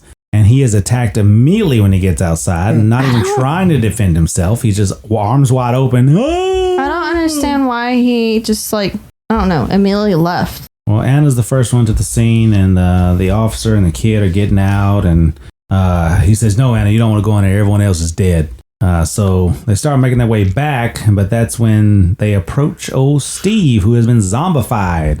And Anna's able to go ahead and put his ass down like she said she would. She's been wanting to do that. Well, CJ starts unloading on all the zombies close to the door. He closes the door, and they head out again.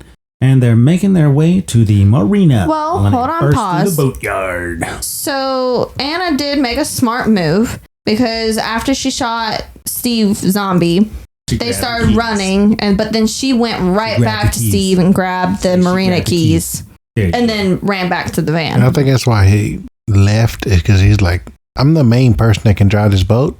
I'm important, so I'm leaving all these motherfuckers. No, I think he's left because he's selfish. Yeah. But while they make it to the marina, they get out of the van, and CJ tries to get the last of the weapons, hands it to Kenneth. but it's kind of too late. Whole bunch of zombies. Yeah, there's a whole bunch of zombies. They end up attacking, and he can't get out. So he's just shooting as much as he can. CJ's trying to fight his way out, but he's trapped. So he says, screw it. He's getting overwhelmed. He ends up lighting one of his flares, and he shoots the huge gas tank that's in the van behind him. And it causes another huge explosion. Okay. Boy, got all the stops now. Yeah, and this separates the zombies from the dock, and the group make it. Well, what's left of the group. They make it to the boat. They're about to head off, and Michael says, I can't go with you. And she's like, what are you talking about? I got bit. And Anna doesn't want him to stay there, but they know they have to. So they end up leaving without him. And as they're trailing off in the water, going towards this island, Michael's looking at him, the sunset or sunrise. It's beautiful. Beautiful. Best sunrise I've ever seen. But he puts the gun right up under his chin. And we hear that it's like the third time we've seen like an off-screen shot. Yeah. They really liked that one, didn't they? And bam, we assume that Michael has shot himself. And then go on. I just want to say, this movie gets you used to assuming that motherfucker that a death happened. So he could be in part 2. Whereas, he just chopped his arm off. Well, no, this follows the rules of you see a scene, something is implied, you hear a gunshot, they don't show it. Yes, that person died. Well, things like The Walking Dead, you never know. You didn't see it. It didn't happen. It didn't. And the words go up on Dawn of the Dead. But as the credits are rolling, they're showing us a videotape of, I guess they found Steve's camera, and the group recorded over it. And they end up making it to the island, but it looks like the island is overrun by zombies as well. Well, the stupid dog ran barking. I'm assuming that attracted the zombies, and the zombies came. I mean, that could be a part 2, but we never got that. I think they all died because the boat had no gas left over. They had limited ammo. I don't think they had any food they brought because, I mean, the buses, it was like they were getting attacked by the zombies, so I don't think they were able to grab everything. They didn't say that they had limited ammo. They had a whole bag of ammo. Yeah. Especially if they're on their boat. Like, well, who else is they shooting at? CJ gave it to Kenneth before they left. Yeah, but did they grab it? Because when they went to the marina... It's on Kenneth's back. Oh, okay. That's what CJ sacrificed himself for. One bag. I mean, that's limited. That's like... Well, we don't know how many people's on this small island either. It could be like 6 of them. There was more than 6. 7. Come on now. 8. Okay, what are you going to do about the boat? How are they going to... they just going to kill the zombies that's there? You can set up a perimeter, get the gas in the boat like they said, because they was right next to the gas tanks. But there was gas in there. Yep. But also, how long are they going to be able to survive? Do they know how to survive in nature? But I know they can get to that gas pump, get the gas in there, take the fuck off, go to another fucking island. There you go. There you go. And also, Anna wanted to bring Michael along. She knew he was going to turn. Yeah. Stupid as fuck. I think I would have wanted somebody else to shoot me. If I was Michael, I would want somebody else to shoot me. Because, I mean, some gunshots to the head, suicide-wise, sometimes they don't fully kill you. That's true, especially how he did it. He went right up under his chin. That shit. It might have just gone through his jaw. Just shoot you right in the temple. I don't. Or in the heart. That's more of a guaranteed. Well, yeah, he didn't know me. But let's tell people about some facts about Dawn of the Dead that they probably didn't know. Extra, extra, hear all about it. We got the facts.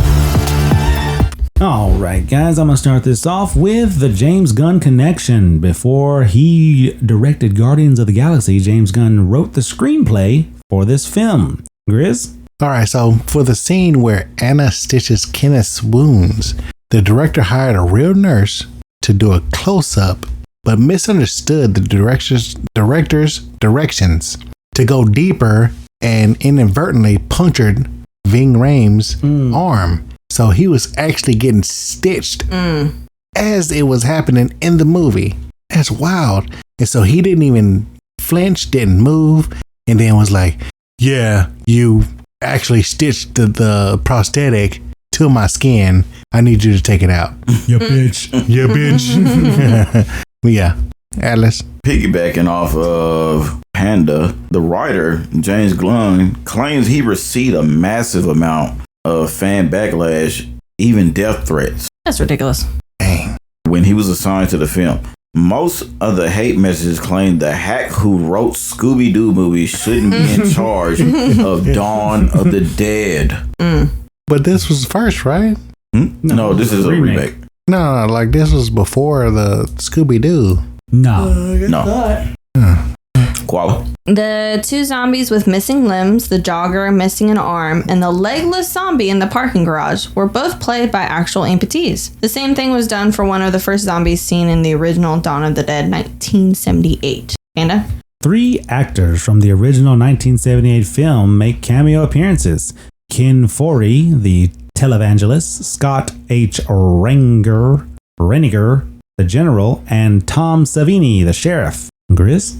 When Vin Rames heard about the remake of Dawn of the Dead in 1978, he wanted to be... Wait, he heard about the remake? He heard about the movie. Oh. He heard about the remake in 2004. He wanted to be in it. He talked to the production people and was like, I want to be in this movie. And then he was like, but only with one condition. I want to hold a chainsaw. And did he? They did. Yep. He never did. He did. Not in this movie. He did. He drove the bus. He didn't do the chainsaws. Michael did the chainsaw, and the old man did the chainsaw. Pastor, the gay organ The person. kid did the chainsaw. So I guess they cut that scene out. Yeah, so he cut the scene out, but he wanted to do a chainsaw scene because it was the most important part in the 1978 Dawn of the Dead. Atlas? In an aerial scene in the first 10 minutes when Anna is driving down a highway, a truck can be seen crashing into a gas station diner. More like a van can be seen coming out of nowhere, crashing into a truck, crashing into a gas station / diner. This is a reference to Night of the Living Dead, the original film from 1968. As Ben mentions, he was listening to a radio in a truck in a diner parking lot when a truck crashed into the gas pumps. Voila. A lot of the actors playing zombies were carrying remotes in their hand to discharge a blood cannon placed on their back. This would activate an explosion of blood behind them to simulate the effect of a gunshot to the head. Panda? The Richard Cheese cover. The montage showing the survivors passing time in the mall is set to a lounge-style cover of Disturbed's Down with the Sickness, which became an iconic part of the movie's identity. Grizz? The last zombie that you see at the end of the opening credits is Zack Snyder. Really? Yep. Oh. Atlas? So this film was shot in chronological order. Oh. Yeah, the first scene in the movie is the first day shot. This was Snyder's first feature, and he assumed you just start on page 1, and then they were like, no, normally you just start with the death scene of the final movie. Yeah. And he was like, oh, okay. So yeah, this is dawn, afternoon, evening, night, dawn again. How about that? Like it? Voila. That's good.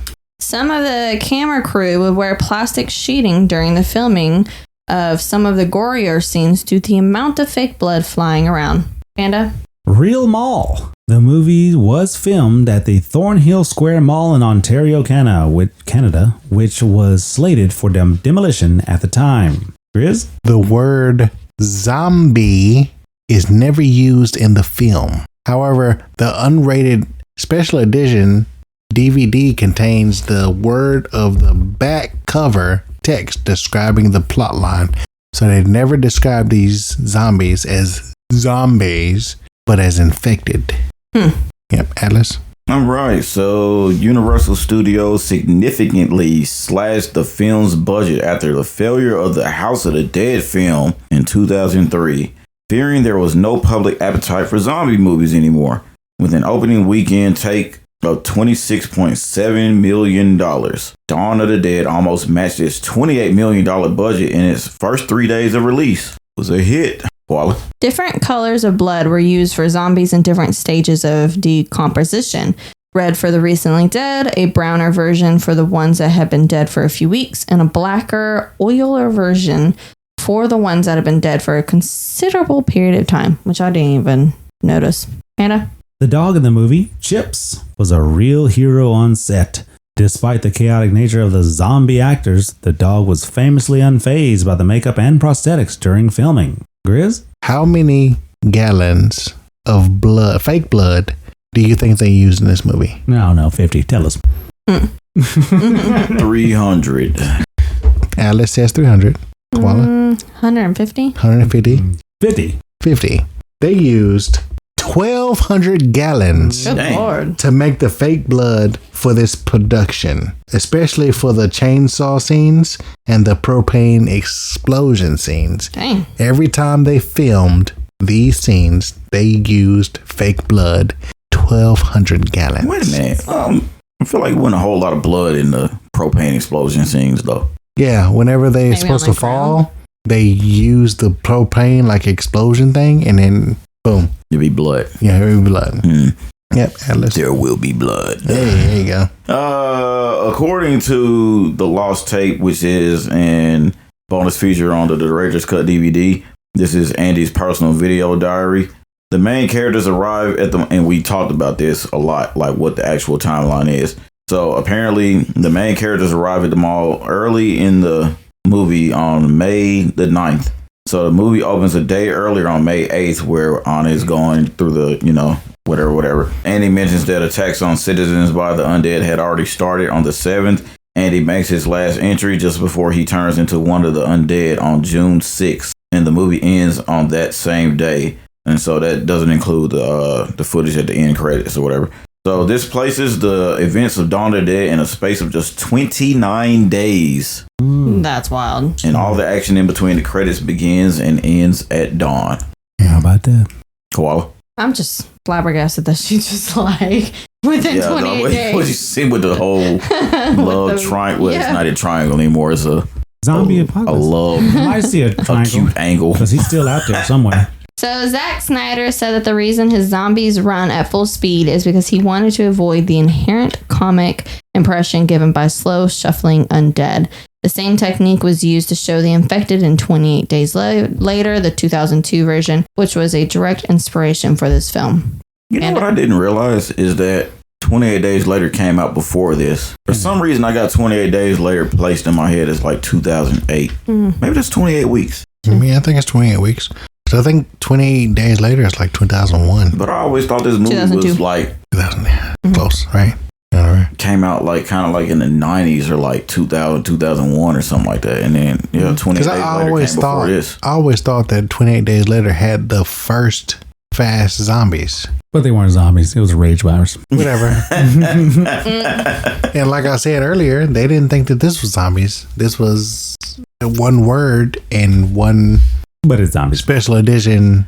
Starbucks bailed on the real demolished mall. To create the ultimate consumerist safe haven, the production took over the Thornhill Square Mall in Ontario, Canada, which was entirely closed down and slated for demolition. The crew spent immense effort completely renovating the structure and building dozens of fully functional storefronts. However, almost every major real-world corporate brand, including Starbucks, vehemently refused to let their logos be used in a hyper-violent movie where people are eaten alive.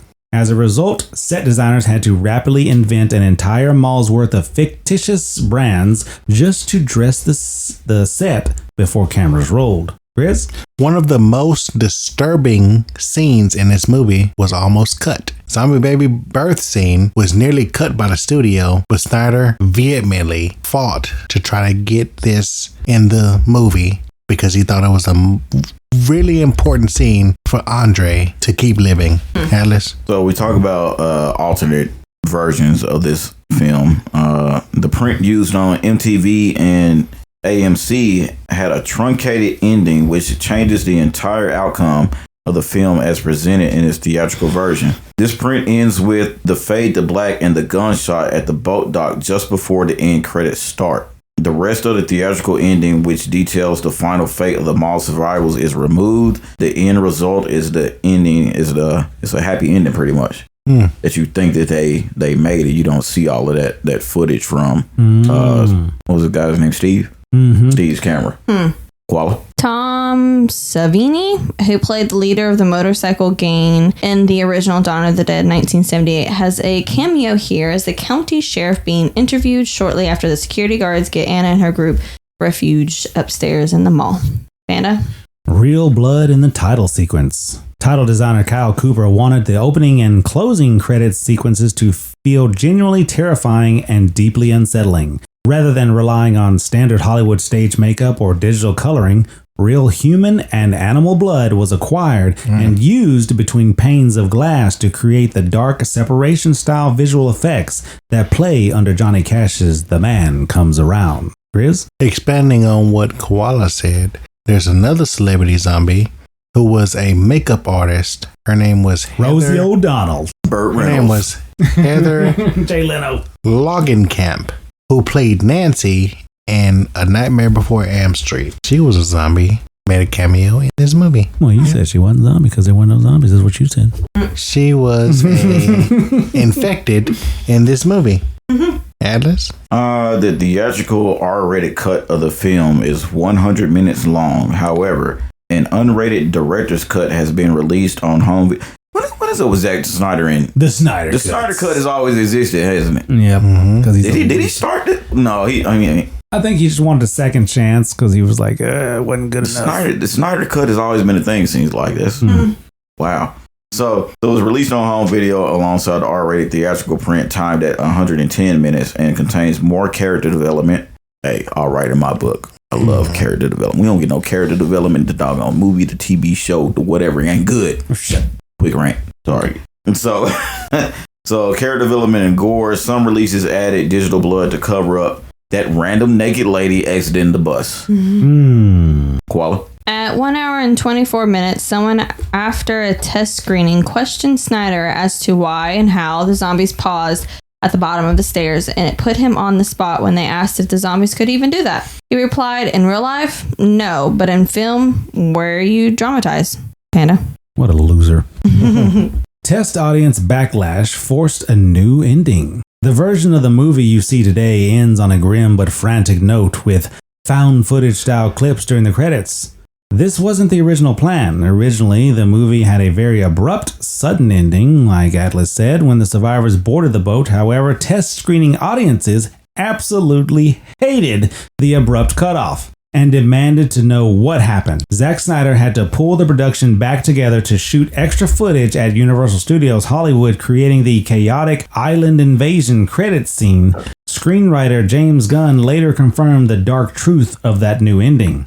When asked by a fan on social media what happened to those survivors on the island, Gunn bluntly responded, "What survivors?" So he was angry that they didn't like what he wrote the first time. He wanted them all to die. So then they were like, "What survivors?" You fucking idiot. Listen, Grizz. The news footage that we've seen in this movie was actually real news footage from chaos around the world from different disasters. Edited like zombie coverage. Alice? Most of the zombie makeup was modeled after real and gruesome forensic photos. Macabre. Koala. This one's gonna be my last one. The swerving cop car that almost hits Anna's car actually almost hit the car. The fishtailing back end was not planned. Panda? This will be my last one. The graphic zombie baby alteration. One of the most intense and dramatic subplots in the movie involves Luda giving birth to a zombified newborn. In James Gunn's original script, this sequence was infinitely darker, and the original storyboarded concept featured the zombie baby actively attacking and killing its own mother. The producers and studio stepped in, ruling that the sequence was far too graphic and taboo for a mainstream theatrical release. It was heavily rewritten and edited down to the tragic, tense standoff between the survivors that made it into the final film. Grizz? It's my last one. Andy's gun store actually is a real gun store in Canada. The parking lot is Ottawa, right?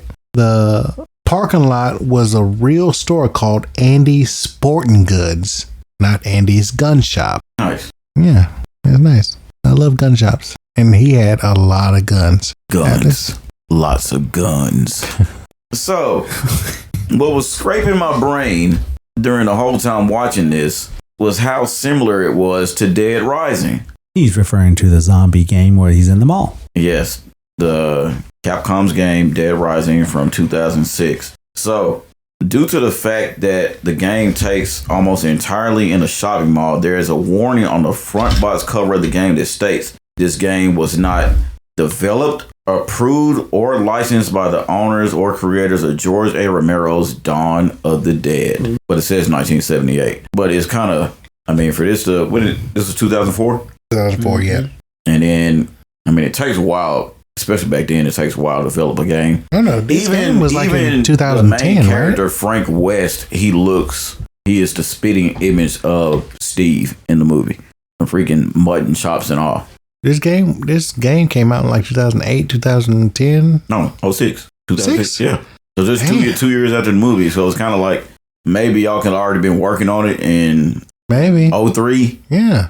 It was in a mall? Or 2002, late 2002, early 2003, you started the game and then it releases 06. Yeah. Nice. Yeah. That's all I got. That's it. Well, let's move on to our final thoughts. I thought Dawn of the Dead was a great one. The horror, the action, the getting to know the characters, it was all awesome. And it makes you want to say, would I want to be in this situation?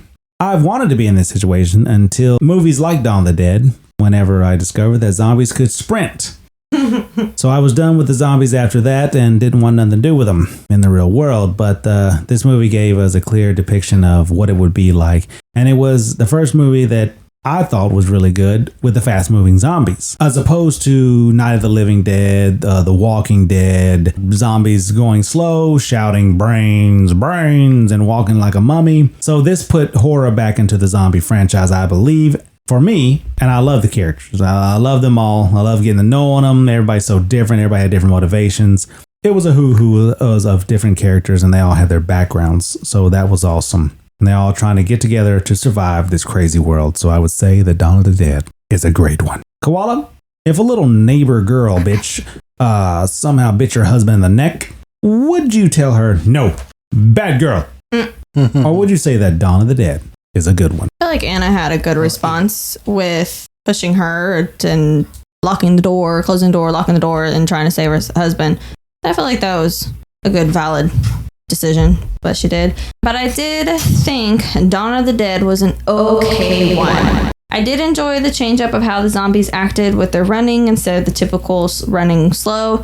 The acting seemed pretty good too. With that being said, there was no explanation on how this zombie virus came about. There's no timeline. Has it been weeks, like months? What's happening? Also, it wasn't explained on how each person who got bit, like how long it takes to turn and why some people seem to turn a lot quicker than others. The one dad, he seemed to turn pretty quickly, which that was a hand bite. I did make a point that Luda got bit on the arm, but she didn't actually get bit on the arm. She got scratched. So that makes sense why it took longer for her. But there was other people who got bit and turned fast, and there's other ones who got bit and turned slower.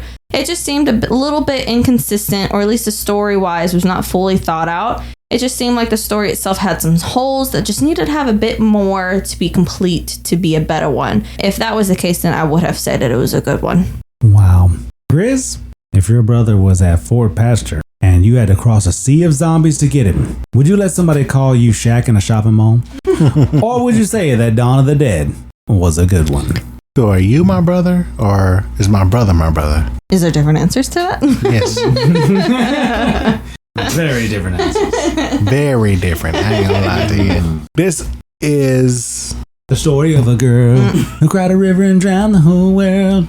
A great movie. Woo. Whenever you look at zombie movies, this is one of the top ones that we grew up on. And I hate to keep bringing, this is the best one I grew up on. But honestly, other than 28 Days Later and like Shaun of the Dead, this is the one, bro. This is the one that's like, if I was in this situation, blank, blank, blank. If somebody did this to me, blank, blank, blank. This is the one. This is the zombie movie. I'm going to say zombie because, clearly, right? I know that says infected because they didn't say nothing about, hey, this is being zombies. This is the movie, dude, that everybody tries to move towards or like push towards to try to survive in the ultimate zombie apocalypse. This is the one. Games are made from it, right? Other movies are made from it. This is the one. So this is a great one. And I don't see any, like, really, no other zombie movies, I think, can top this. Because it came out right after 28 Days Later. And I think it did it better than 28 Days Later. I think, personally. Boom. Atlas, if you owned a gun shop with a plethora of guns and explosives, would you wait until the mall parking lot was filled with thousands of zombies? Or would you make a run for it while the parking lot was empty? Or would you just say that Dawn of the Dead was a good one? Let's see. I don't know, man. Both are viable. No, I don't think we're going to wait for that parking lot to fill up. But I also There's so don't many think, weapons in there, yeah, though. I don't think we need to go on the run either. So, I mean, it wasn't Andy's fault that all those people just kind of showed up out of nowhere. I think they were attracted to something else that got them there. But anyway, I would say Dawn of the Dead is a great one. Yeah, this is pretty much what Grizz was saying. It's a quintessential infected film. Yep. That was your fact, remember, sir? I know it is, but dude. That was your fact that nowhere in the pre-release, release, post-release, DVD does this these people are compared to everything else that we know. Compared to everything else that we know today, this is a zombie movie. This is not an infected movie because they don't say zombie. They don't fucking matter. It is zombies, bro. But I think it helped that watching this again. I don't know if I ever watched. I know I didn't see this in theaters back then. Yeah. I do remember watching this. Well, showing my age a little bit on y'all. We were watching this in the college dorm room. We watched this a lot. Yeah, but then watching it again, this unrated director's cut version, I guess, where, I guess that was my fact, where apparently a lot more character development was added in. There's really no, I mean, there's bad decisions, but there's no like ridiculous, like, all right, come on, nobody would really do that in real life type of decisions. You know what I mean? There's no like camp, there's no goofiness in this movie. It's just all kind of straightforward, like, yeah, like it's grit, and there's look at it stakes. I look at it like Sinners. Yeah, nobody's like, it's like a 04 version of Sinners, kind of. It's not like, because that lady was like, come on in here, we're gonna kill your ass or something like that. Yeah, minus that part. Yeah, nobody did. No, dude, it's so stupid. Nobody does that here, right? Except for the girl that was like, come on, Chips. And she tries to go to Andy's and crash the car. Age, kind of. But yeah, this is I would consider it a great one. Good. How about them? All right, let's move on to movie 20 questions. This time hosted by Grizz. Let the interrogation begin. Genre or year first? Do y'all want to do? I'm thinking year. Was this movie made in the 70s, 80s, or 90s? Yes. I'm going to just do 10 year increments? Yeah, you wanted to. What was your question? What was your statement? Was this film made in the 90s? No. 80s? Yes. And might I say, this movie is picked again by my wife's mom, Diane. Wait, what other movie did she pick? She picked a stupid one? It was a while ago. No, it was whack ass shit movie. It was a good one. Y'all got it. Y'all got the last one that she picked, so. Oh, it's in the 80s. Do you guys want to do like 5 year increment to narrow it down? Like 80 to 85? Sure. 80 to 85. No. So was it made 86, 87? 86 or 87? In between 86 and 87. Was it 86 or 87? No, 86, 89. No, if we do all of them, then it's got to be in between those. But yeah, because now. Okay. You just want. Okay. I just want 86 and 87. All right. Yes. Boom. One of those two. We're going on our sixth question. 50-50. 86. No. No, okay. Sorry. 87, so. Okay, already, I think this is a movie that was recently reviewed. Some heavy hitters that year. Even 1987? Even Predator. Wasn't Predator 87? Princess's Bride, Full Metal Jacket, RoboCop. Mm-hmm. I'm just saying, those good movies that year. I don't know. You don't know about those movies that year, do you? No, I've never seen any of those movies. that I'm aware of. Genre. RoboCop. Yeah. That was 1987. Cop. Yeah. Reviewed RoboCop.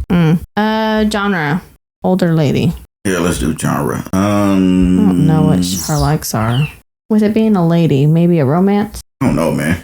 I'm thinking comedy. Yeah, comedies ruled. Mother-in-law is kind of different. There are a few comedies out there in 87. What else? Comedy. Or an adventure. I don't like the one to watch adventures or thrillers. Oh, Princess Bride's adventure.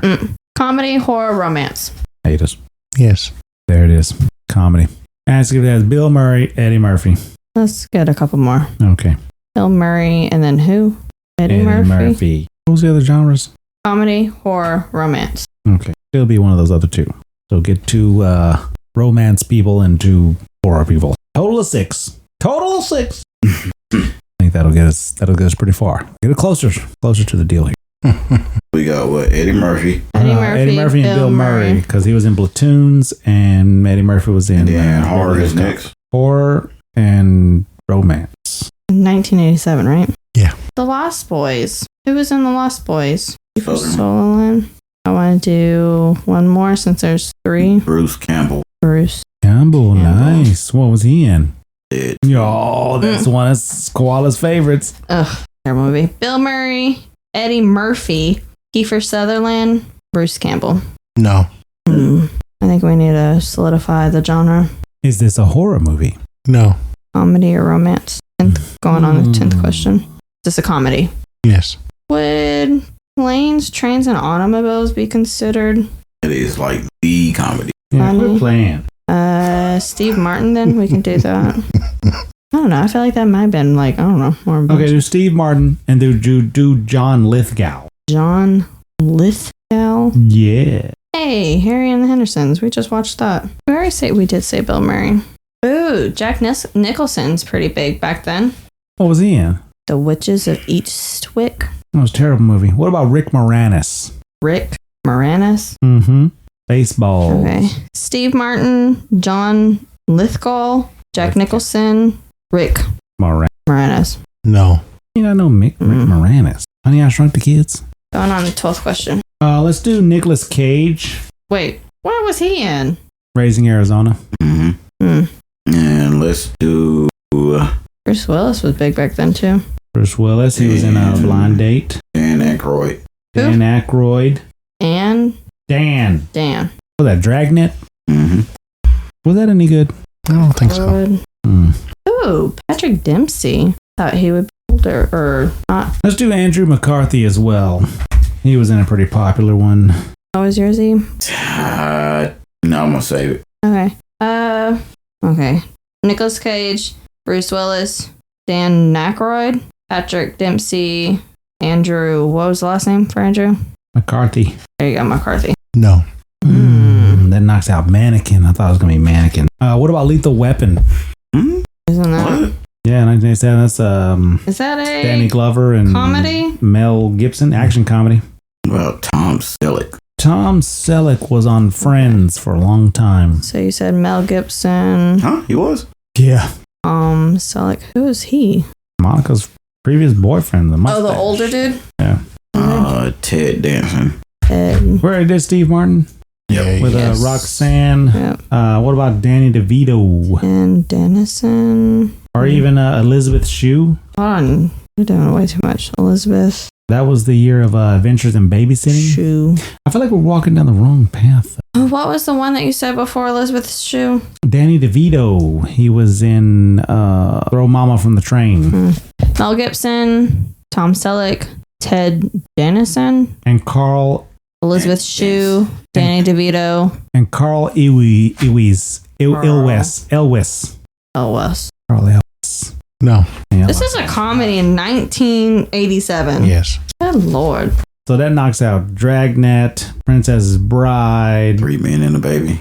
Throw Mama from the Train, Adventures in Babysitting, Roxanne, Beverly Hills Cops 2, Mannequin, Mark Hamill. Baseball's Gone, Planes, Trains, Automobiles, The Lost Boys, Blind Date. I think everything good is out. It is. Is this a romance comedy? Hey, Robin Williams. Did we do Robin Williams yet? Popular back then. He was a comedian. What question y'all want me to ask? Is this a romance comedy? Is it a question you gonna pose to everybody else, or just I'm me? asking you, foe. Yes. We already did Nicolas Cage. Mm-hmm. Let's see, we do Patrick Dempsey. I already did him. You already did Patrick Dempsey? Yep. Okay, have you done Kurt Russell? Oh, we didn't have Kurt Russell on there before. Yeah, from Overboard. He was in Overboard that year. Kurt Russell also. There's a popular one. Patrick Swayze, Dirty Dancing. Nobody puts baby in the corner. 87? Yeah. Write the names down, bro. I don't need you. Who was the first one? All right, so let's do Kurt Russell. You already did Kurt Russell?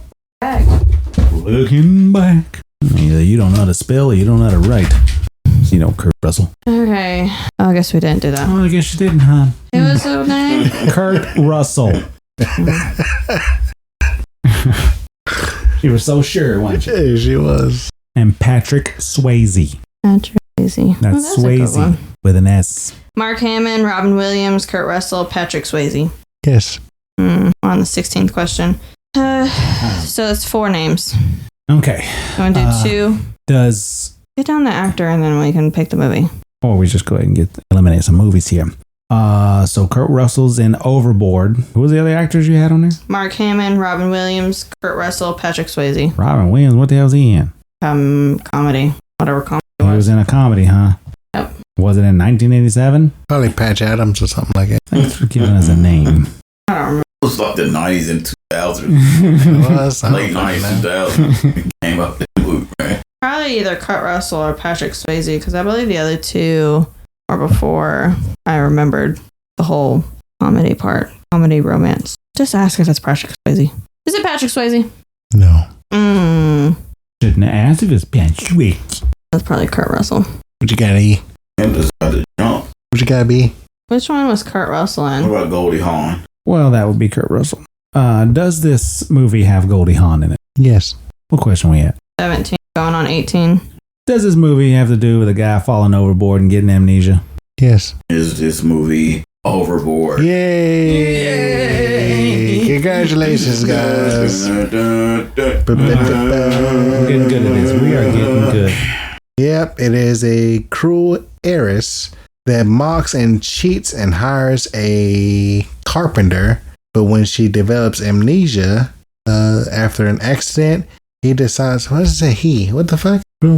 Oh, yeah. Yeah, that's how it is. Yeah, Kurt Russell. Yeah, Kurt Russell's the one that takes advantage of her and tries to convince her that his family is hers and she gets to raise all them kids. That's what. But in the new remake with Anna Faris, he gets amnesia, and I think she convinces him that they do a little switcheroo. I believe. Yeah, she says she really likes this movie, so boom, Overboard. Kurt there Russell. it goes, guys. Never heard of it before now. Oh, you've heard of it. Good job, guys. Yeah, that was quite the task, and we did it. How about that? We're on a stream. We're on a roll, guys. We are on a roll. And be on the lookout for our next movie. Shoot 'em up! If you want to make a suggestion for a movie, 21 questions, send an email at WeWillReels or a message at WeWillReels on Instagram. But that'll be it for us at WeWillReels over here. Hey. Hey? 2 fingers, 1 word. And if you didn't like it, 1 finger, 2 words. No shit. You're smart enough, you can figure that out. Grizz? Yeah. Koala. Bye. Keep on reeling.